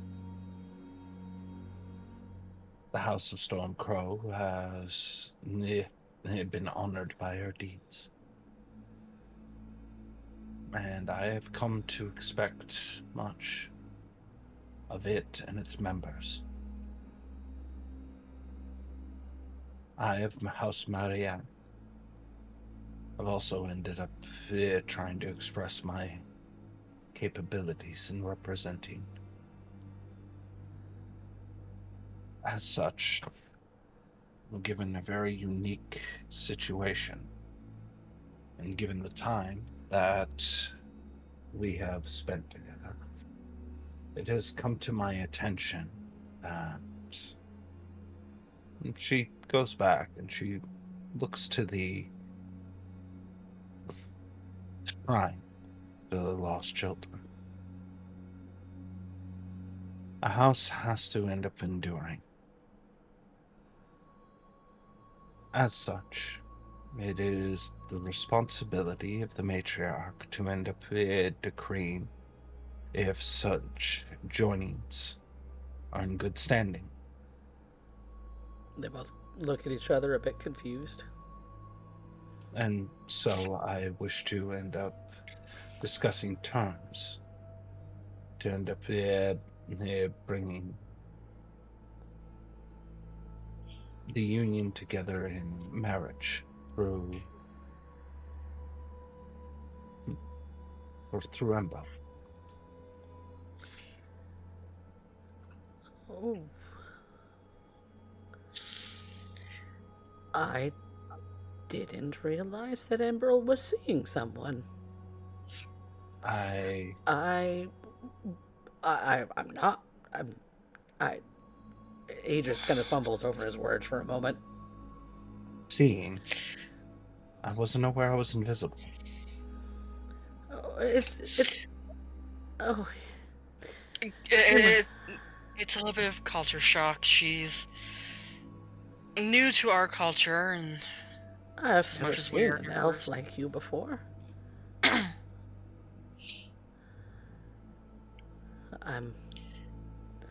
I've seen many different variations on land elves and high elves, and you are a strange one. How old are you? Oh, very young. Barely 200. And your hair is naturally that color? Yes. I've only seen whitish hair on the elderly. Like myself. I was going to ask if you had spent any time underground. Underground? Oh, That's where... Go on. I am no high elf, nor am I elf of the land. I am a sort that has gone to ground since the great cataclysm. My foremothers and ended up finding refuge beneath the earth. in old times of dragons and giants. To us, we ran from a burning world, sealed ourselves below as deep as we could to avoid the fires and smoke, and made a life for ourselves below.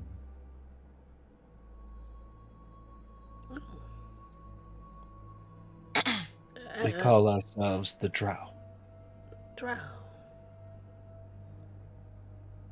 Well, that's interesting. And you're asking my permission to marry Emerald? What does he have to say about it? She looks over to him, and he's again just sort of fumbling. I imagine he's gone back to being beet red. He is absolutely red in the face. It's where I come from. It is only proper to end up asking the matriarch of a house, as it is to the house a son serves.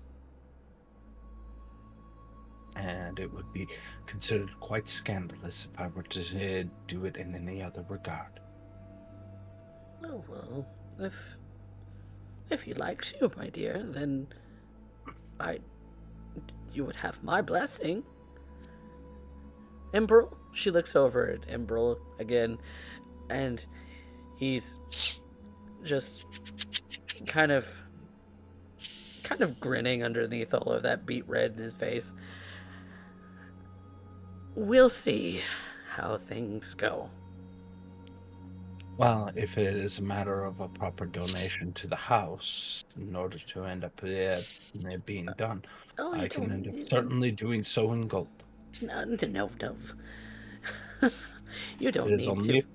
You don't need to make any kind of dowry or anything. He's his own free man. He can make his decisions on his own, and if he... You let them run free. Well, yes. He joined the military of his own free volition. Dumb child he is. Mother. Guess that makes two of us who are dumb children then. And I'm sure he will end up producing you many dumb grandchildren. Well, a mother could hope. I seriously doubt it, though. Why is that? He's of good breeding age. Yes, well, both of them being rather dumb idiots that they are, have committed themselves to the quest of their country or some other fanciful things. And the likelihood of getting grandchildren by this age is, well, extremely unlikely. And Allie's and Allie's children all died in the fire. So I'm without grandchildren now. And I don't see, unless some kind of wild magic happens between the two of you, Vanya and Arya, I don't see you two producing any grandchildren either. That's not how biology works. You need a man. And so, the lineage of the House Stone comes Ambro as the House of Marianne. I see that the Union already ends up solving many difficulties for House Stonecrow. Maybe. And, of course, while it may not be necessary on the surface world, she takes a small bag with a few gold coins in it for the promise of more to come after it has been sanctified. No. It would be considered a great disgrace if I did not do so by my queen. It would be considered an even bigger disgrace by me if you didn't save your money for a nice and decent wedding. House Maria would be more than willing to turn the bill. You do not have to buy our love. If you She just wish, kind of blinks at her like that at that statement. Like, okay, why did we go off topic? if you wish to continue to see Imbrel and court him and all of this other sort of fancifulness, that is between the two of you. And should you get married, well, then it would be, well, it should be a big and festive event. Especially if your people like fanciful events.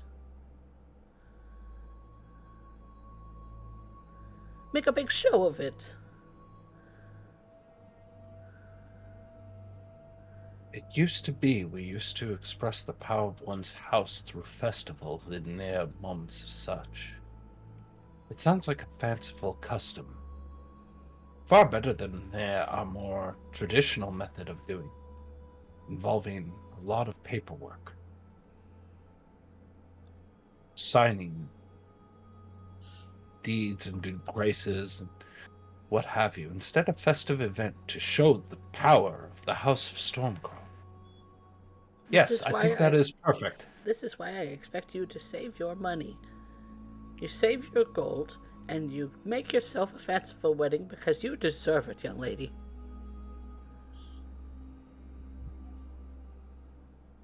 Same goes for you, Vanya.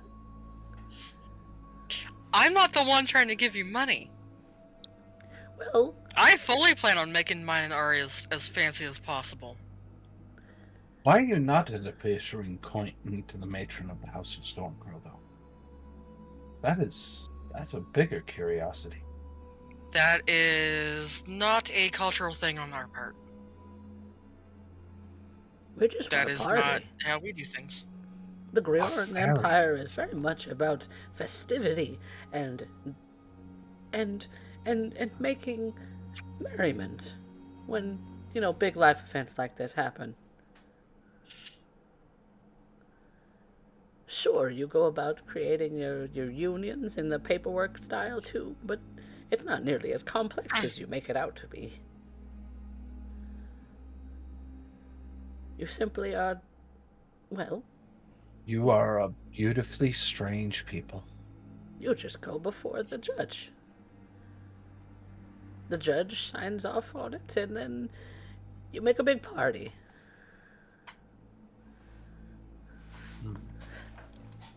At least that's how my mother did it.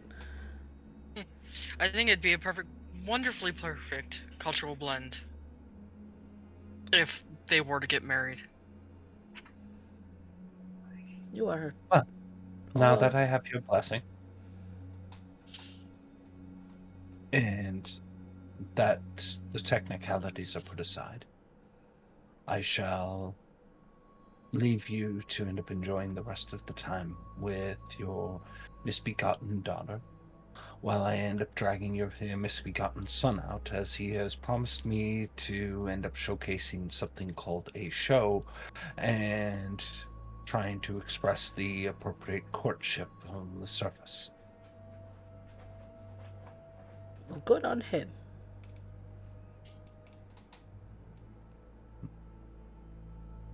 And Imbrel just looks a little embarrassed, as he wasn't expecting to go on the date tonight, but if Lyra would so choose, then he will take her to go see something tonight. We will. Have fun, brother dear. We have to end up doing so quick, unfortunately. We have a gathering we have to end up getting to soon. But at this given point, given the state of your matriarch's shock on the returning daughter, along with her newfound love, And many years going by, I think it's only best to end up giving them their peace now.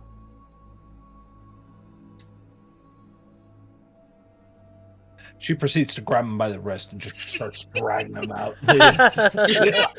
And off she goes with Imbril out the door, closing it behind them. That is the second time we have seen them do that.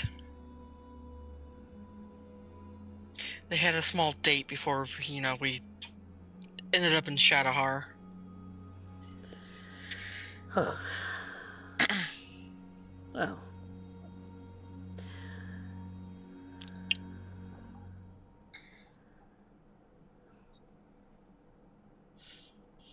And perhaps that's a good place for us to take a quick break. And when we come back, we'll figure out what more these Lucky Sevens will get up to in the following hours. So, be right back, everyone.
everyone to Rebirth, a D&D Tale.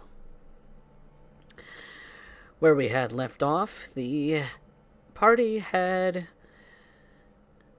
left the Stormcrow residence to pursue other things that they may be needing to get up to this afternoon.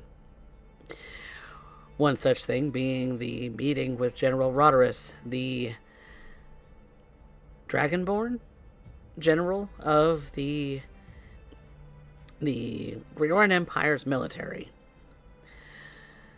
Someone that they had been meaning to speak with for quite some time, but the Abyss got in the way. And so did 6 years of time. And so, upon speaking with Imbrel to see about him escorting you all through the Old Town fort gates to go and see the general, the time has come for you all to stand in front of his office. A sort of big set of double doors in front of what you know to be a bit of a library. A place for the general to have conferences, for him to go about his regular business. Arya, you've been in this office already once this week. So, the three ladies and Imbrel as your escort. What do you do?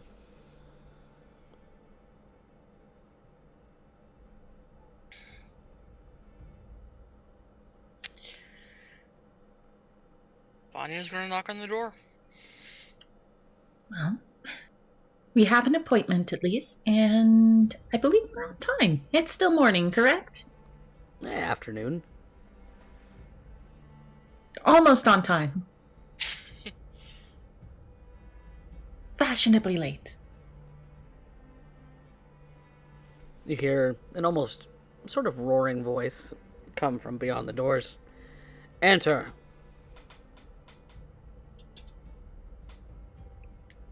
And Gonna go in. Yep. Push open and in we go.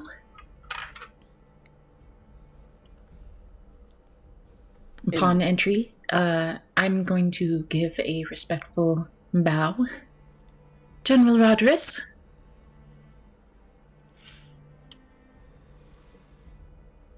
Pleasure seeing you again. The pleasure is mine.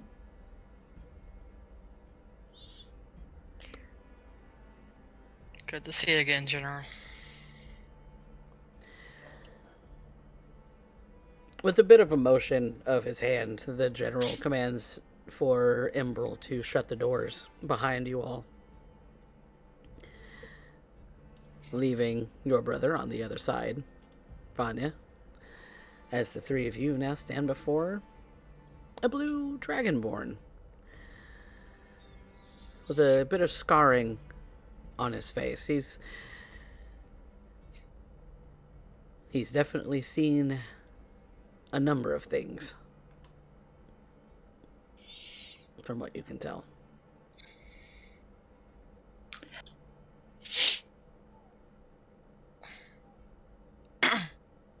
For a meta question, out of character question, did Alira ever meet General Roderick?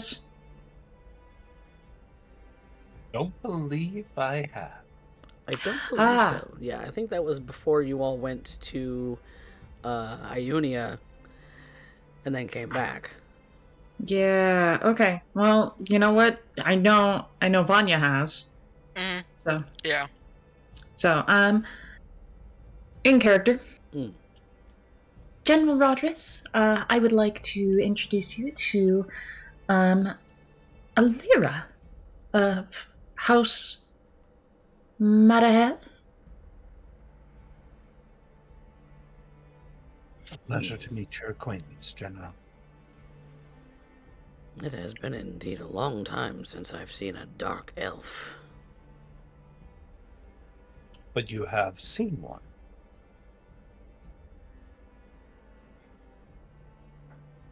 Indeed. I'm surprised the Oh. little songbird hasn't told you about anything. How long ago, if you don't mind me asking? Eons.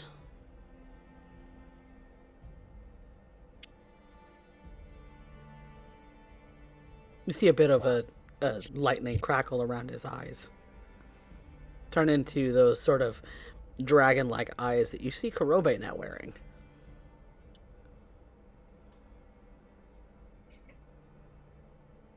History does have long memory.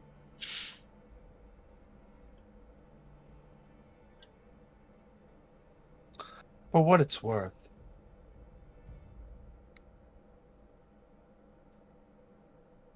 I'm here to help.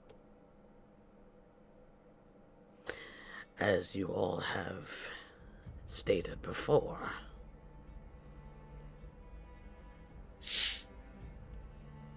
Yes. Well, there are, I suppose at this point, we're trying to understand the circumstances of the world and what it is that we can do to be of use, as well as giving you the more official report. Kas, Lagan, and Kurobe. The three of them have stayed away for the moment, specifically to tend to the ship, which is a bit of a subject I would like to touch on. Transportation and all of that. But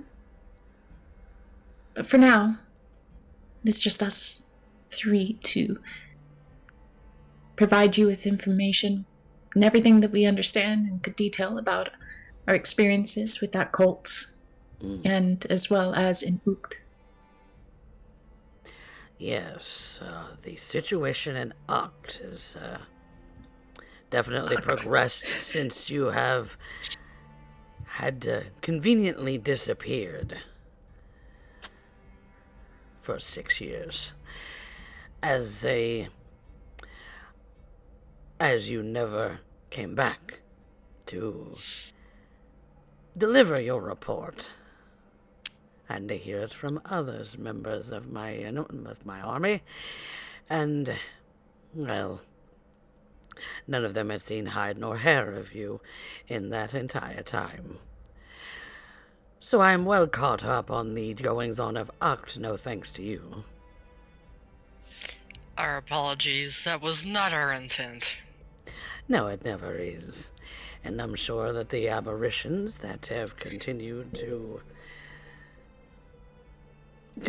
plague the rest of the land no longer have their hub, their hive to go back to, and thus are easier to deal with. Although it does put a damper on my situation, as you can tell, I no longer have a way to fend off those who are at my borders now. So what do you plan to offer as a way to help in dealing with the Shadowhar? Well, we know the core of their power and have personally faced it one-on-one. Yes, indeed.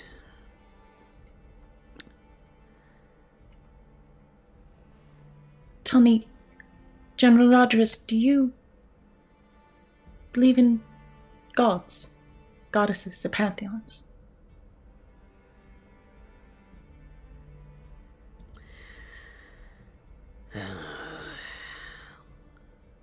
You're not trying to catch me in a trap, are you? Absolutely not.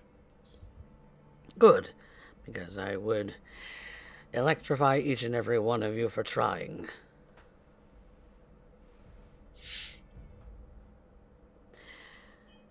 I am familiar with the gods, as they call themselves. We are also familiar with them in a very much more personal, face-to-face manner. And similarly, have been given the mission and intended task, a blessing, so to speak, to carry out their will. Not in a crusader way, I would say, necessarily. And yet But you're going after a cult.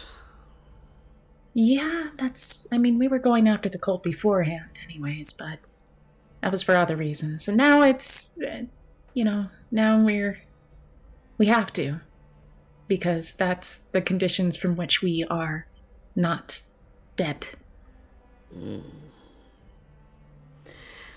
So the gods are meddling in mortal affairs yet again. It would seem that the gods were meddling in mortal affairs that began this. The old god of death is coming back, or trying to. And he's using the Shadowhar in order to achieve his goals. The Empress is but one of his lackeys. He's a useful tool as he gathers power and resources in his prison realm of sorts. What was it called? The Abyss, Ah, from what that I place. remember.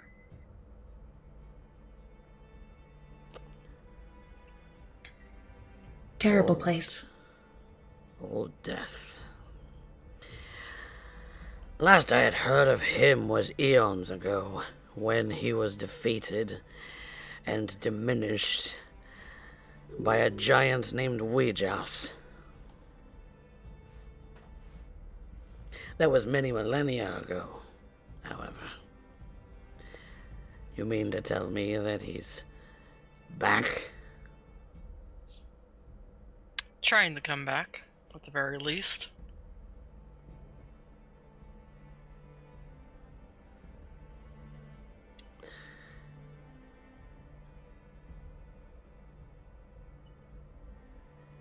While it is intriguing, it sounds impossible.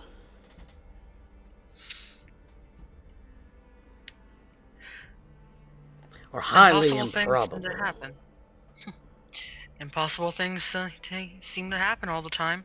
You're standing here yourself. That should theoretically be impossible. Theoretically. Arya is standing right next to me.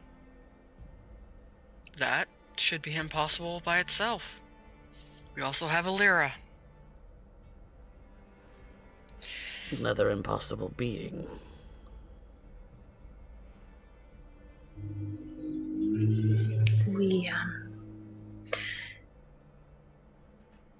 The most clear evidence that I have, the first time we met,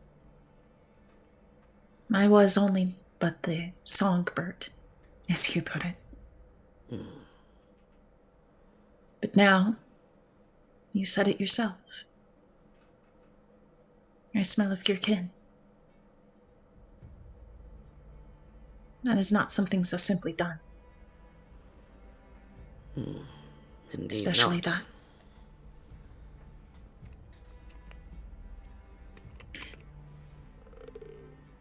I wish we had... Oh, wait, we do have evidence! And Arya's just gonna pat her person. Coffee.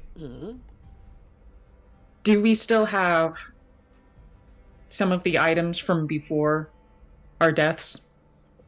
You have anything that you feel would be appropriate to your character? Oh. I feel like it would make sense that I feel like Arya... Damn it.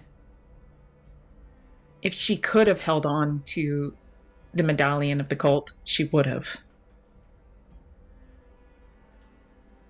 but that's your call because of what happened. High or low? We're gonna go high. Roll a dice. I'm gonna lose.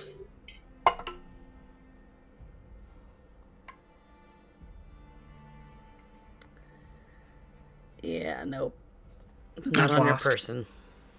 Damn it! Alright. I hate your dice. Did I ever tell you this? I hate my dice too.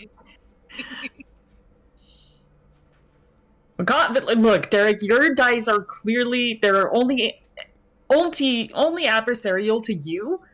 Coffee's dice are adversarial to us as a party. Yeah. He's the dungeon master. That's usually the case. I wish it wouldn't be so rude about it, though. I guess the complication is clear when you do not have directly the means to communicate. Damn it, we really should have brought Lagan. We should have, but best for him to keep an eye on everything at the ship at the moment. Yes, he would have, Lagan definitely has communications, I would imagine. Him and his... Who he is.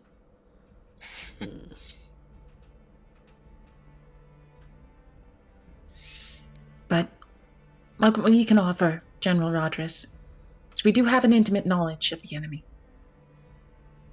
Your enemy, but also ours. These are two circumstances, two forces that are intrinsically laced at the moment.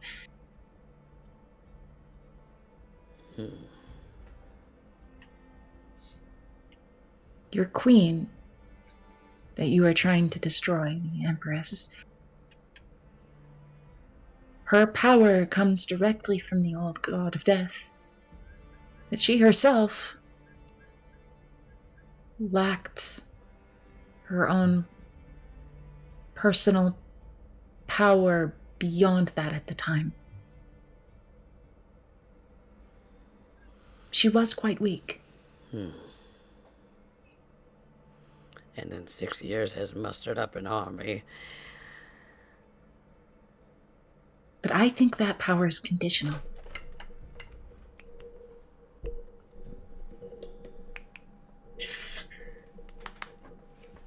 Conditional, you say? I believe so. As is the case with any cleric.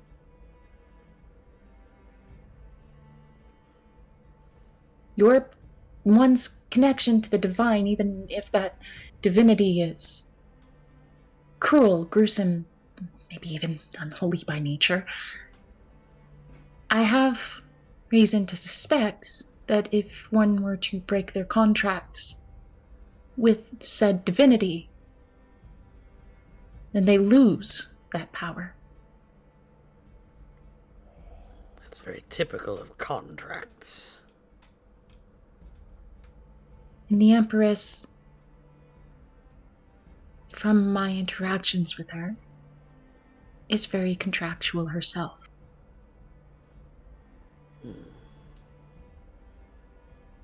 She is bound by the very forces that allow her abilities.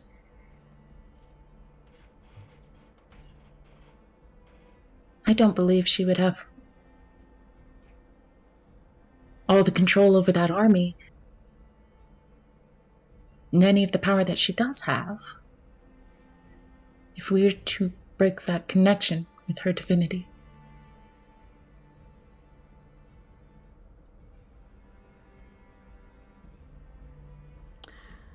It's not easily broken. No. How do you suggest?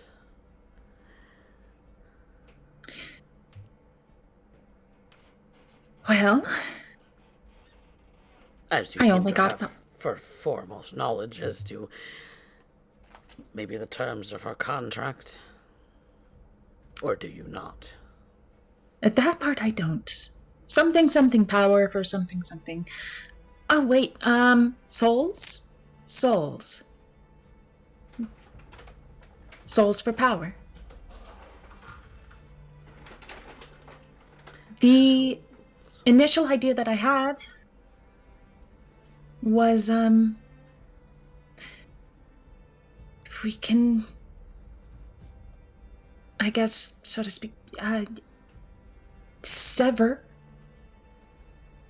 or intercept her ability to collect those souls for her divinity, then maybe at that point, that power would be broken. Theoretically. But That's my word. how does one cut them off? The only thing that seems to be true in this here and now is that she has an army of devils and demons and other nasties at her disposal to throw at my men. It sounds like your men need... The country of Holton has not been very helpful at all.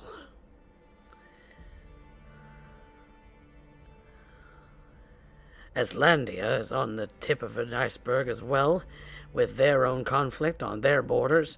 They cannot offer assistance to the Empire. All of the rest of Mesotopia either doesn't care or has their own concerns. We are on our own, Songbird. And it sounds like you need two things. First, the means to protect your armies. Give them an advantage against these devils. My supply about that has been cut off, I believe, as a result of your investigation to act. Perhaps there needs to be a new supply, a different one. Yes, as you seem one to... that no one is accounting for. No one.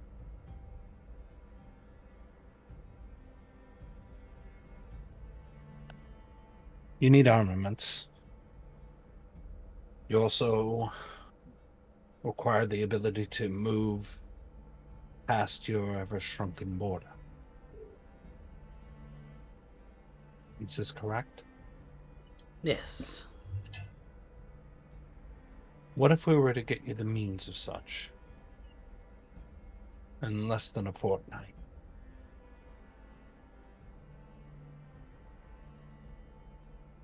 I'm listening.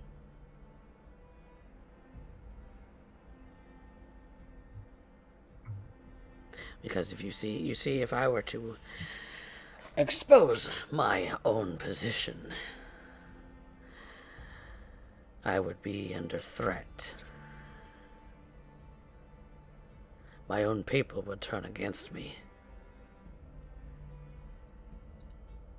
Right now, faith in your leadership is the only thing holding it all together.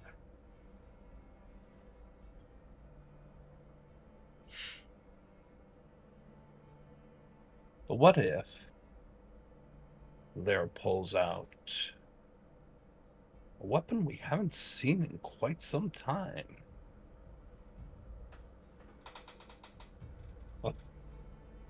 A sort of strange projectile weapon. He places it down in front. Something that almost appears alien make. What is this?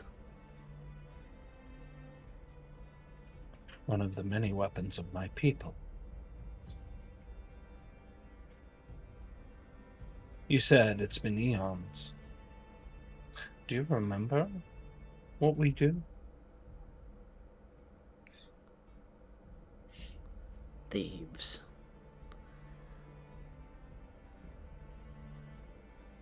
That's what I remember. Thieves. Sure, we'll go with that.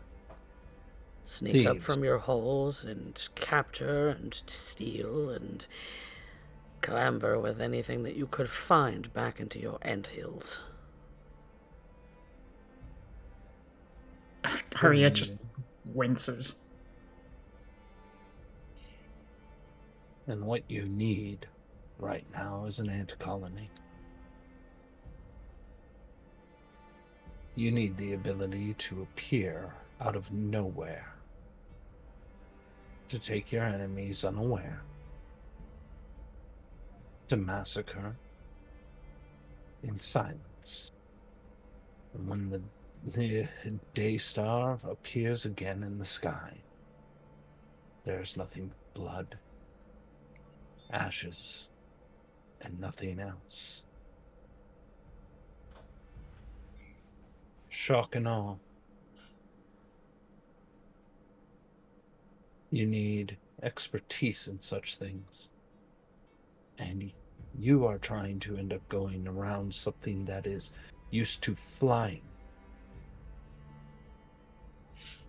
that is aware, is able to see in the dark.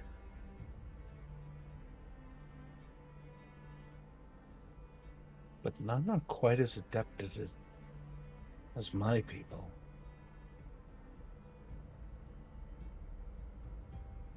Nothing as evasive. If the Dark Elves still possess such unique abilities, then whom might I contact? You're And speaking. where? You are speaking with Her Majesty's representative right now.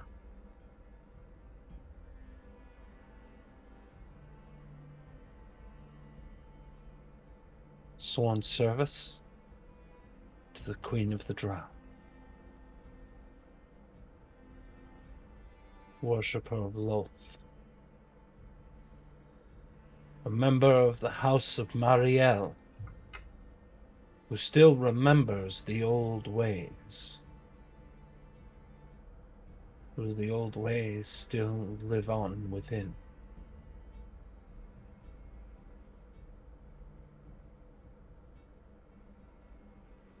And right now, And you can promise that kind of power? I can promise you an attempt of an opportunity, which is more than you currently have on the table at this exact moment.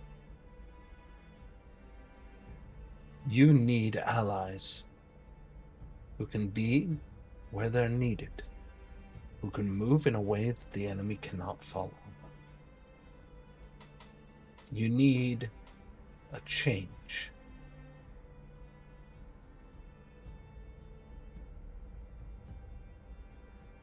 He picks up the weapon, kind of studies it in his clawed hand for a moment.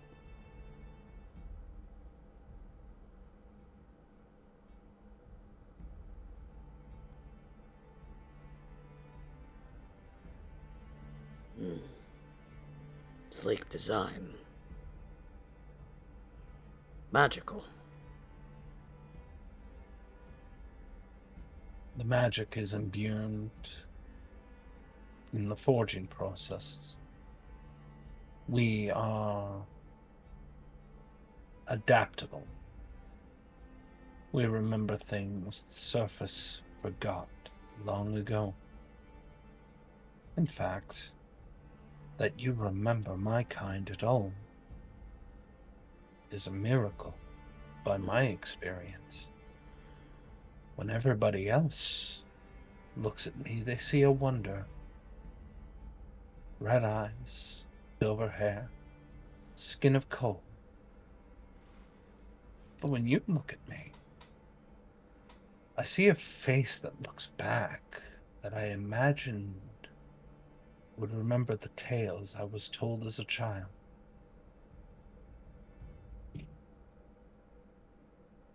I think it's not by happenstance that we're here tonight.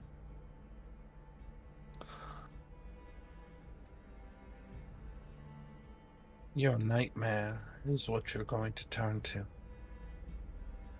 And I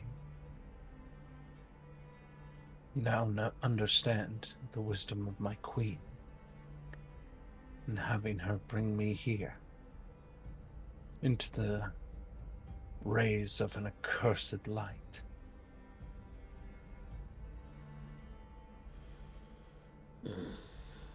She was wise, more so than I could have foretold.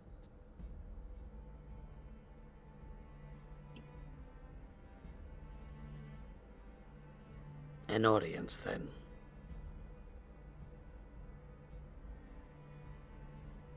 It'll be many days' travel, even if we prepare appropriately. Climbing gear will be the least of your concerns, but a good start. You'll also wish to end up with bringing in many anti-venoms, as well as rations, as I am unsure on how fortified your stomach is for the things that you will have to consume. But I don't look at you and see some paper general.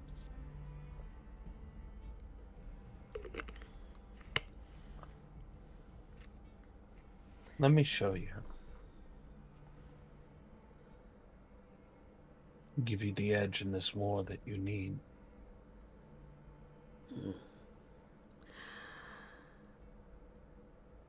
A myth lost to time is about to resurface.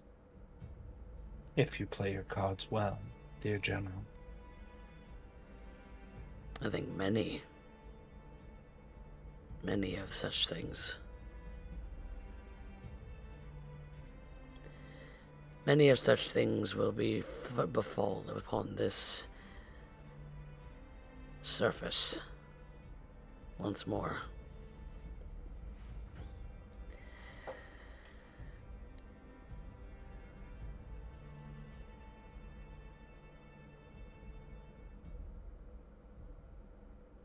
However, this does not come freely.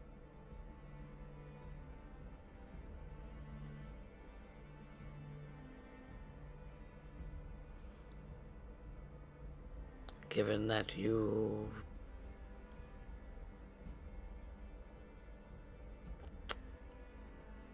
somewhat failed and somewhat completed your original mission,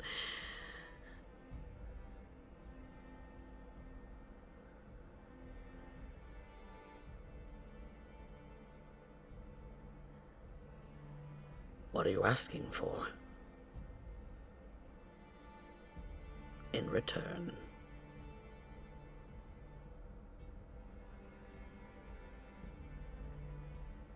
House Mariel will be who will end up representing you,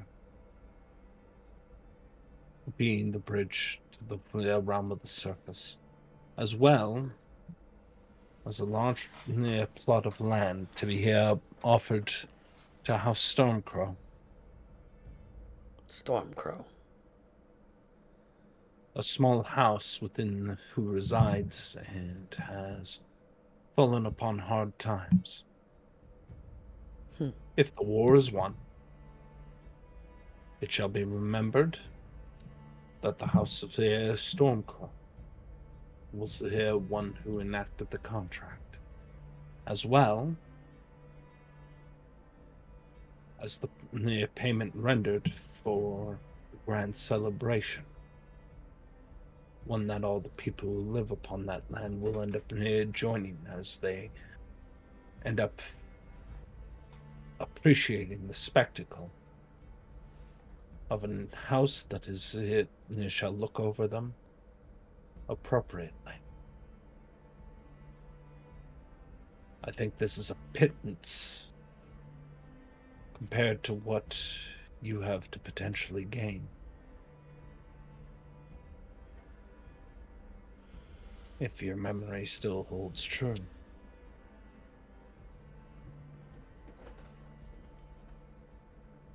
A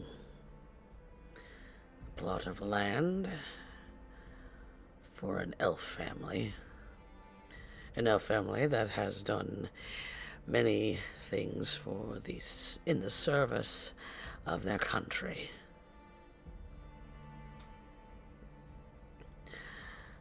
Why the Stormcrows?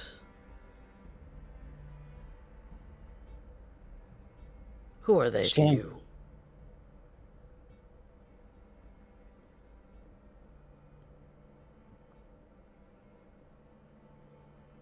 Stormcrows and House Maria are tied.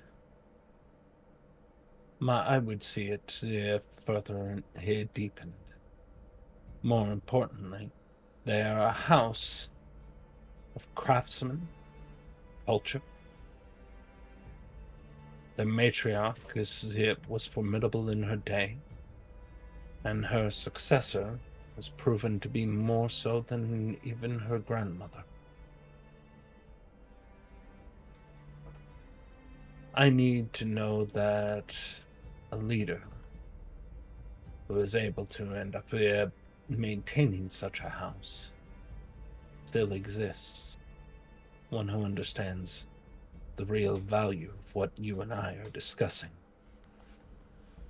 Not some prim politician trying to line wallets, but one who actually ends up caring for their people. If this can be done, the land here given, enough of the peasantry to work in, and the deed offered to the Stormcrow,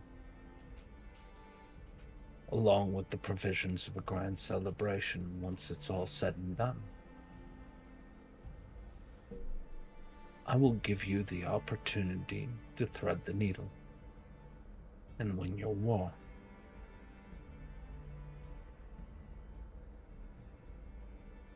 My queen is indeed wise.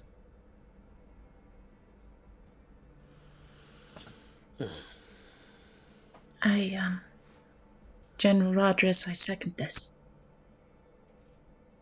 For the Dark Elves, I have seen it with my own eyes, the things that they have faced, and what they are capable of. They are especially versed in facing otherworldly things. I agree as well. We probably wouldn't be standing here if it wasn't for her and her people. The first time around. You make an excellent case, matron of Mario. You see she smiles a bit.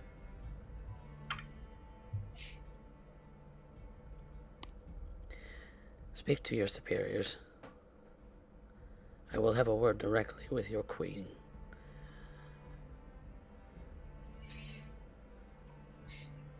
Very well then. I shall end up sending message post haste, and you prepare to leave very soon. We get to go to ground.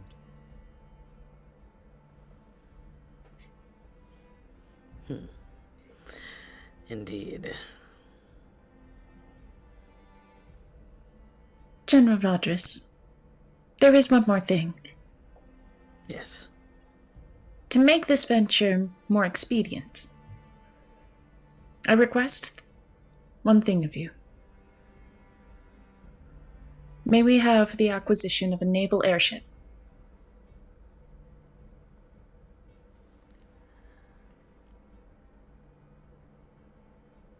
Airship. Can be arranged. We already have one in mind, I would imagine. Sorry. I imagine that was like in character, even just like.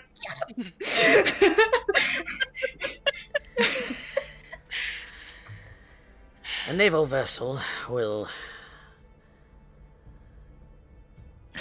be smaller. Could we arrange for one under these specifications? Arya is going to try and go over the specifications of the airship that we are used to. Considering it can be manned by the six of us, I imagine it's actually pretty small in of itself, but Yeah.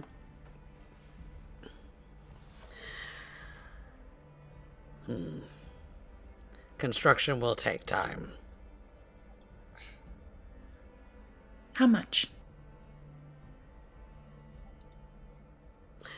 Actually, he kind of thinks about it for a moment to look at the map of the region as you know it, and kind of looks at it for a moment.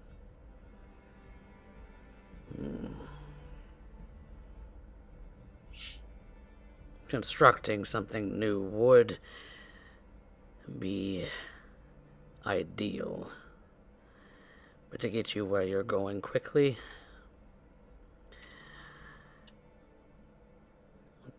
I suppose us quickly.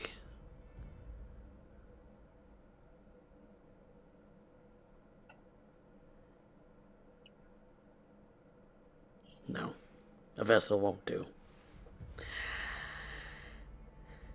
Instead, I will transport all of us exactly where we need to go. You just point me somewhere on the map. Coffee.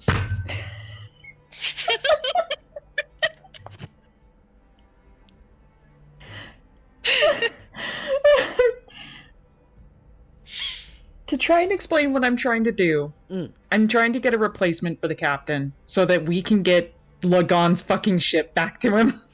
Trade it out. No, I understand that that's what you want. And Roderick is thinking that that's too slow of a vessel. Okay, well, alright. He's willing to transport all of you using his dragon powers. That is most appreciated. Alright, I guess I have to be more upfront about this. General Roderick, when we came back, 6 years later, we discovered that our original vessel, one of our beloved party members, is essentially his baby, fell under ownership.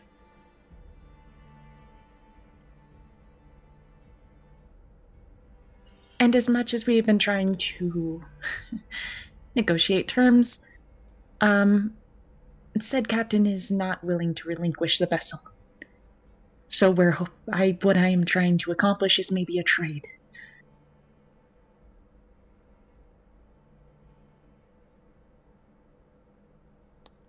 I might as well be forward about it at this point. I apologize.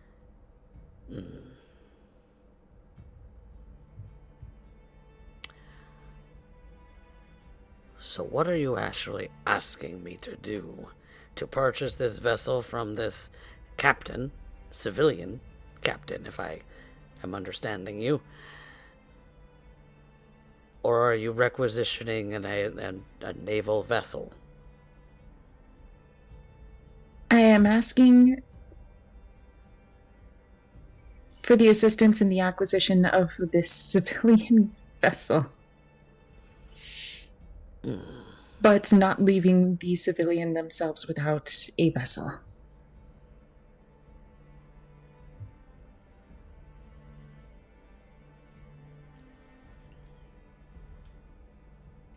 We are willing to pay it forward.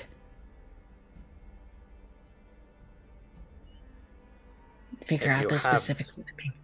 If you have the gold yourself, why not ask them to sell? We tried.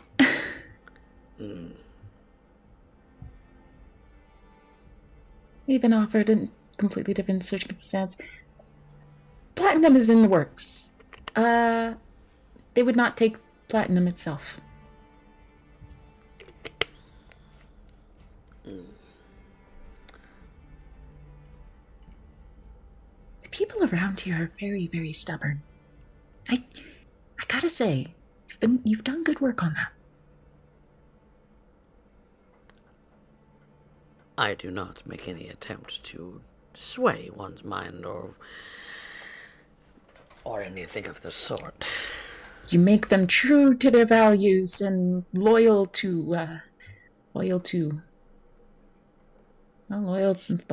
their country and Work, I guess.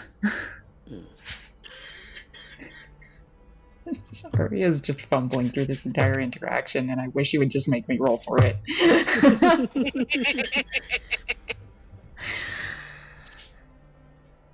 If it's any consolation, you are hilarious when you're fumbling. Uh-huh. It's the most entertaining thing we have on this show. Just go. Just Arya pleading. Don't make me get under the desk. I will go under the desk. Oh my god! Jesus Christ!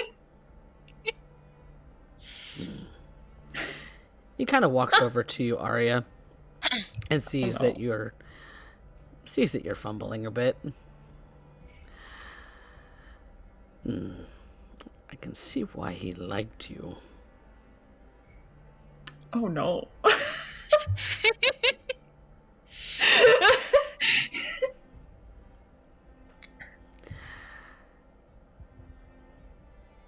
You said you have the gold.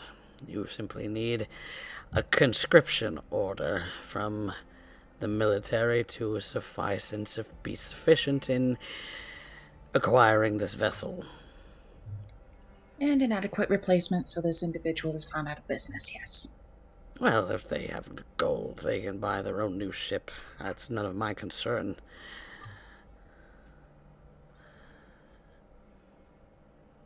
Fair enough. I often do not concern myself with the civilians.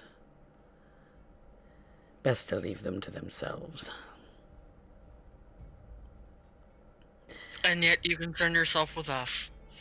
You have proven that you are willing to die for this country.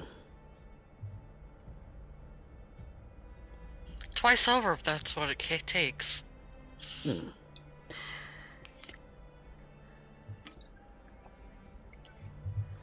You're stubborn, which I suppose is very Grioran Empire of you. So, citizens of the Empire, and guests, I suppose I could requisition the vehicle for military need.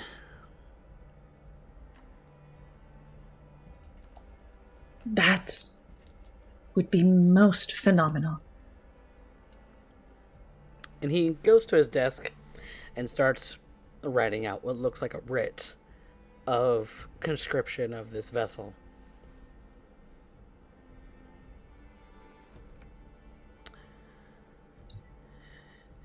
And he hands it to you. If they choose not to come with the vessel, they may leave it with your gold as payment. that can be arranged.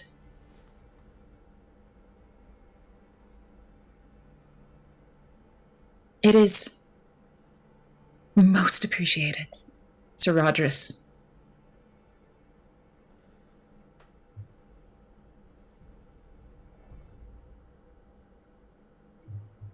Is there anything else you'd like to report?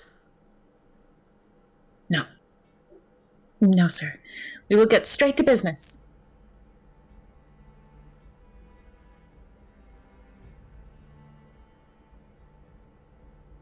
We shall prepare for the journey.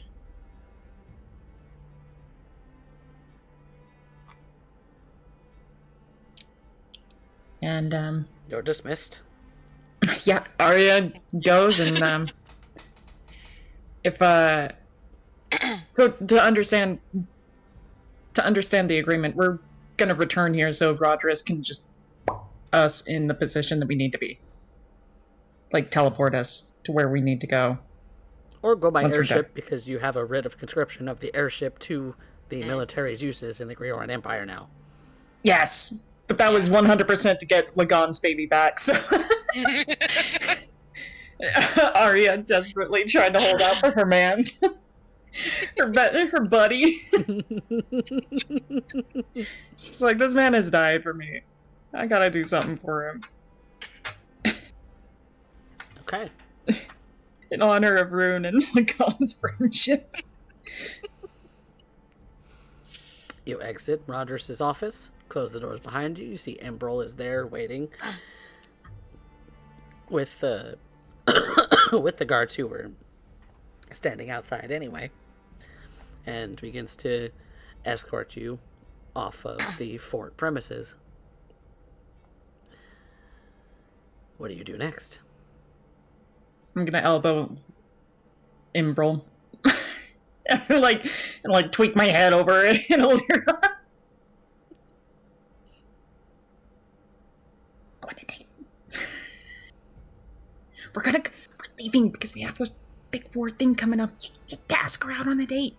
Serious, dude. That's like last thing. This might be the last opportunity before you have to be away for months. Come on. What, tonight?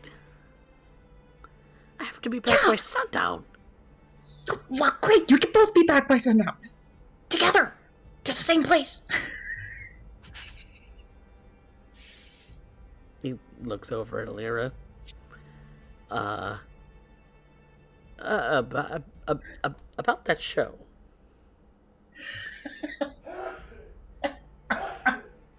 Which I also think is a good place for us to leave the session for tonight.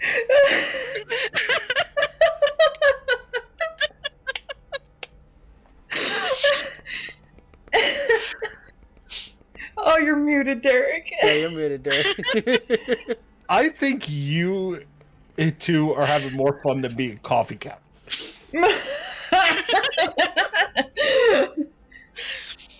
Look, it's not the first time we've schemed to get a couple together.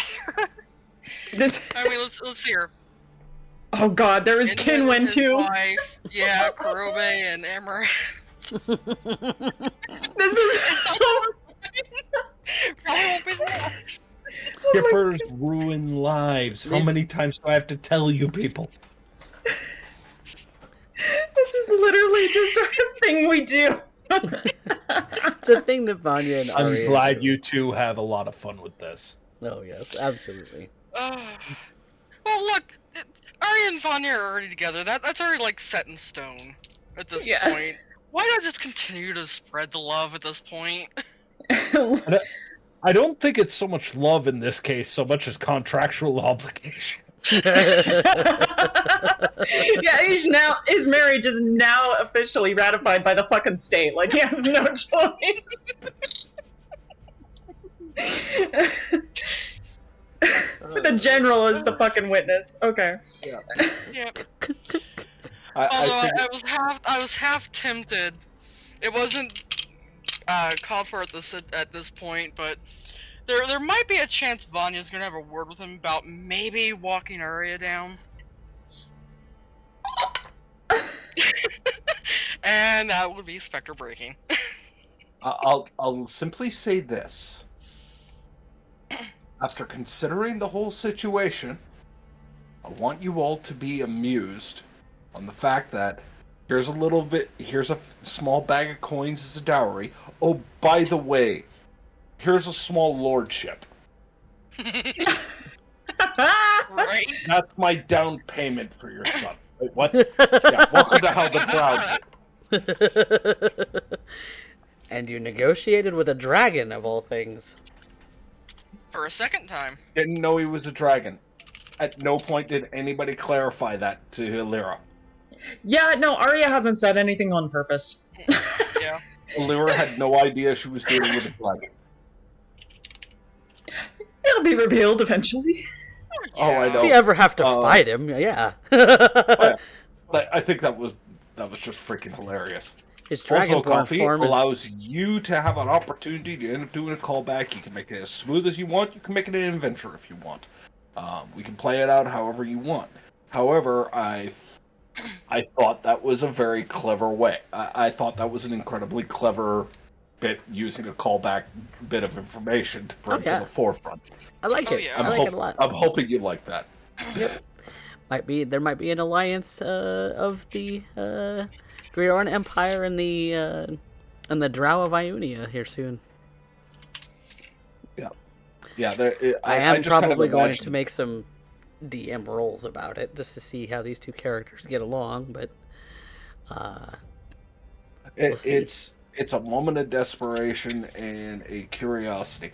Though I do love the idea that the queen is so for thoughtful and probably like visions from through Loth or something has already seen this as a potential. So this was setting up the board like 5 years ago. Like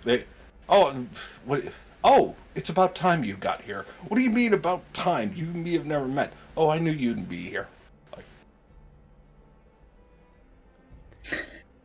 I'm sorry. She is the queen for a reason. I just like selling the idea that queen is yeah, exactly. She's queen for a reason. Here's why. Wait, what? Which leads into a whole wonderful conspiracy theory that we can go into. If the Drow are so political in their leanings where they trade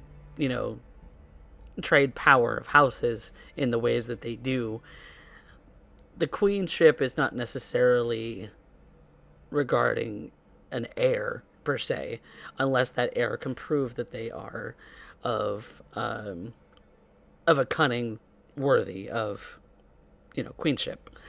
Meanwhile, it can be usurped by other parties should she prove herself weak enough to succumb to that. I just like the idea that as Lyra and looking at Emerald immediately out of Helsinga Bridge, we would have beautiful children. Drow and land elf combination children. Yeah.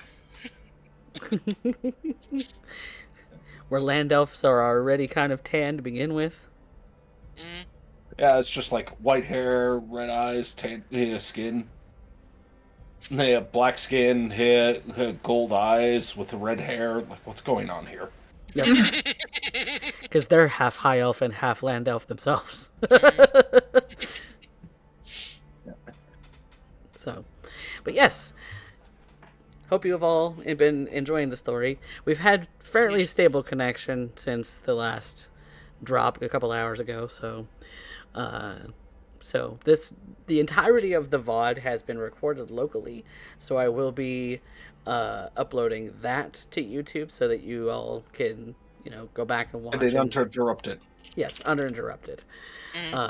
In the ways that are uninterrupted for me. So I think at some point I need to make you a splash screen of the technical difficulties variety with the characters like trying to hold up the sign of technical difficulties. Like they can't even afford to buy that. They just gotta hold up this poster and literally find that soundtrack. I don't know what it's called, but you know what I'm talking about. That particular song. God, I'm forgetting what it is. Yeah, I understand. And Dun, dun. if that would probably be very funny, because as memey as it is, it's very frustrating that my internet, without fail, will go wonky on stream, and I'm not sure what it is. And I'm getting very frustrated with it because it's gigabit internet. I should have a stable connection. Yeah. So, but it might be the ISP we use. I don't know. I have no idea of knowing because that's all dealt with by other parties. But that being said, let's dish out some experience now, shall we?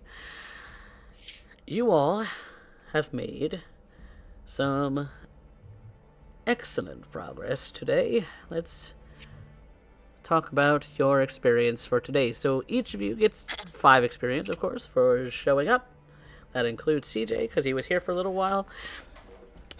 Even though he missed half the session, because I think his internet borked too. But that's on there. That's on... we'll give him experience for that too. You have more or less reinforced a new ally and have guided that ally towards making a new ally for themselves, so I think another 5 experience is good for each of you as well. Woohoo. And then we talk about some roleplay prompts, which is one experience for each player, voted on the player by the players, and then of course the audience. You all get your own say as well as to who gets experience tonight too. The poll is already on the screen, so go ahead and vote for your favorite tonight. But in the meantime, who had moved the plot the most today? Ooh, it is a hard sell between Vanya and Alira. I'm giving it to Vanya. Not even a question in my mind. I'll take it for personal plot stuff.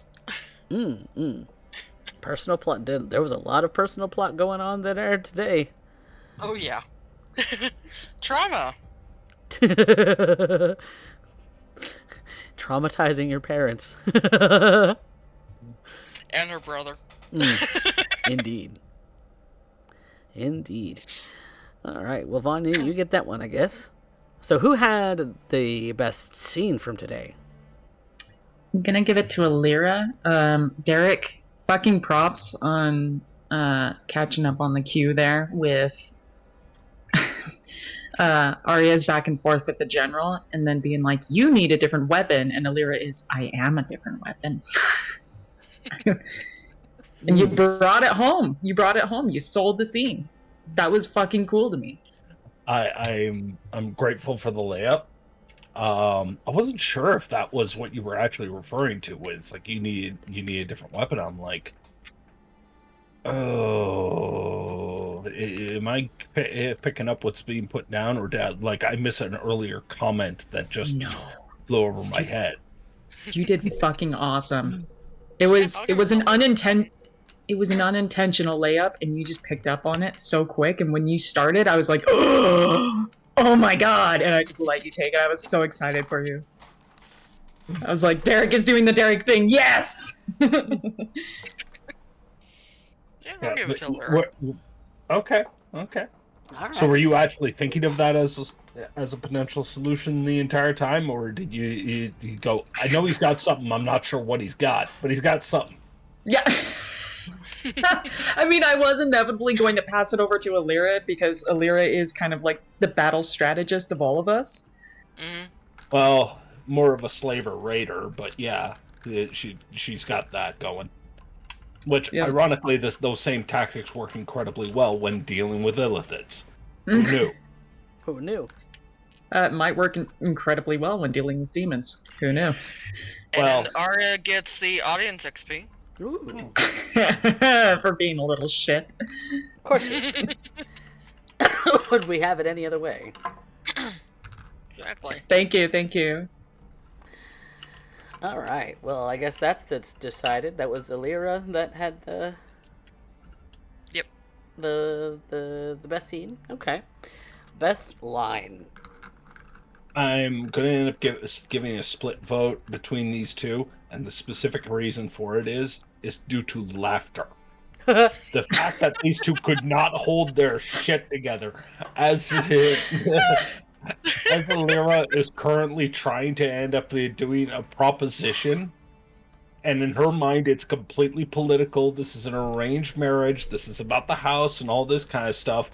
And it's like, yeah, but don't you want them to love you? It's like, why would you go off topic? What are you talking about? What does this have anything to do with this conversation about marriage? How funny. Yeah. I know. You got to admit, for as fucked up as it is an incredibly hilarious dynamic that you don't see many people do when they decide to do something that is an alien culture. Yeah. And I hope I do it well to everybody's amusement. Yeah, of course. I'm always amused. I'm always very amused. Always very amused and very intrigued. I love it. I love it to pieces. I relinquish to Vanya, mostly because I have been very much overall just enjoying her family reunion scenes. Hmm. I feel like it's like a special rare occasion when we get to have like any scene that involves Raven's stoic characters being forced into emotional circumstances. So I'm just always Yeah. very, very happy when they happen. So I'm happy to relinquish the experience for that. Also, I'm at 85 experience at the moment, and I'm very, very happy with the divisible by 5 number. All right, I'll take it then. All right. Vanya gets the line vote today too. Hmm. Well, I think, and then Alira, I think, got the audience favorite. Is that correct? Arya got it. Arya got it. Yeah. Okay. Well, that concludes episode 85 of Rebirth, a D&D Tale. As I said, the full VOD will be available on YouTube in the next couple of weeks, because I do have them scheduled out for some, well, maybe not a couple of weeks, maybe like less than a week. Next week, maybe, will be available on YouTube, because I have the rest of the episodes going out later this week as well.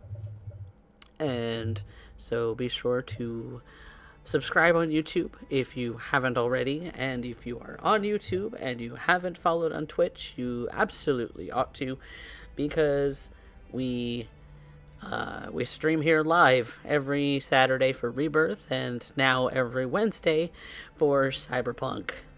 So come back frequently, as we will be doing a lot of different things. And we also have a Discord, which I don't often link in the description in YouTube, but I need to start like putting actual descriptions in the YouTube again. So, but there we are. Thank you guys so much for watching. Let's find somebody to raid, and until we see you next time, say goodnight, everybody. Night. Good night.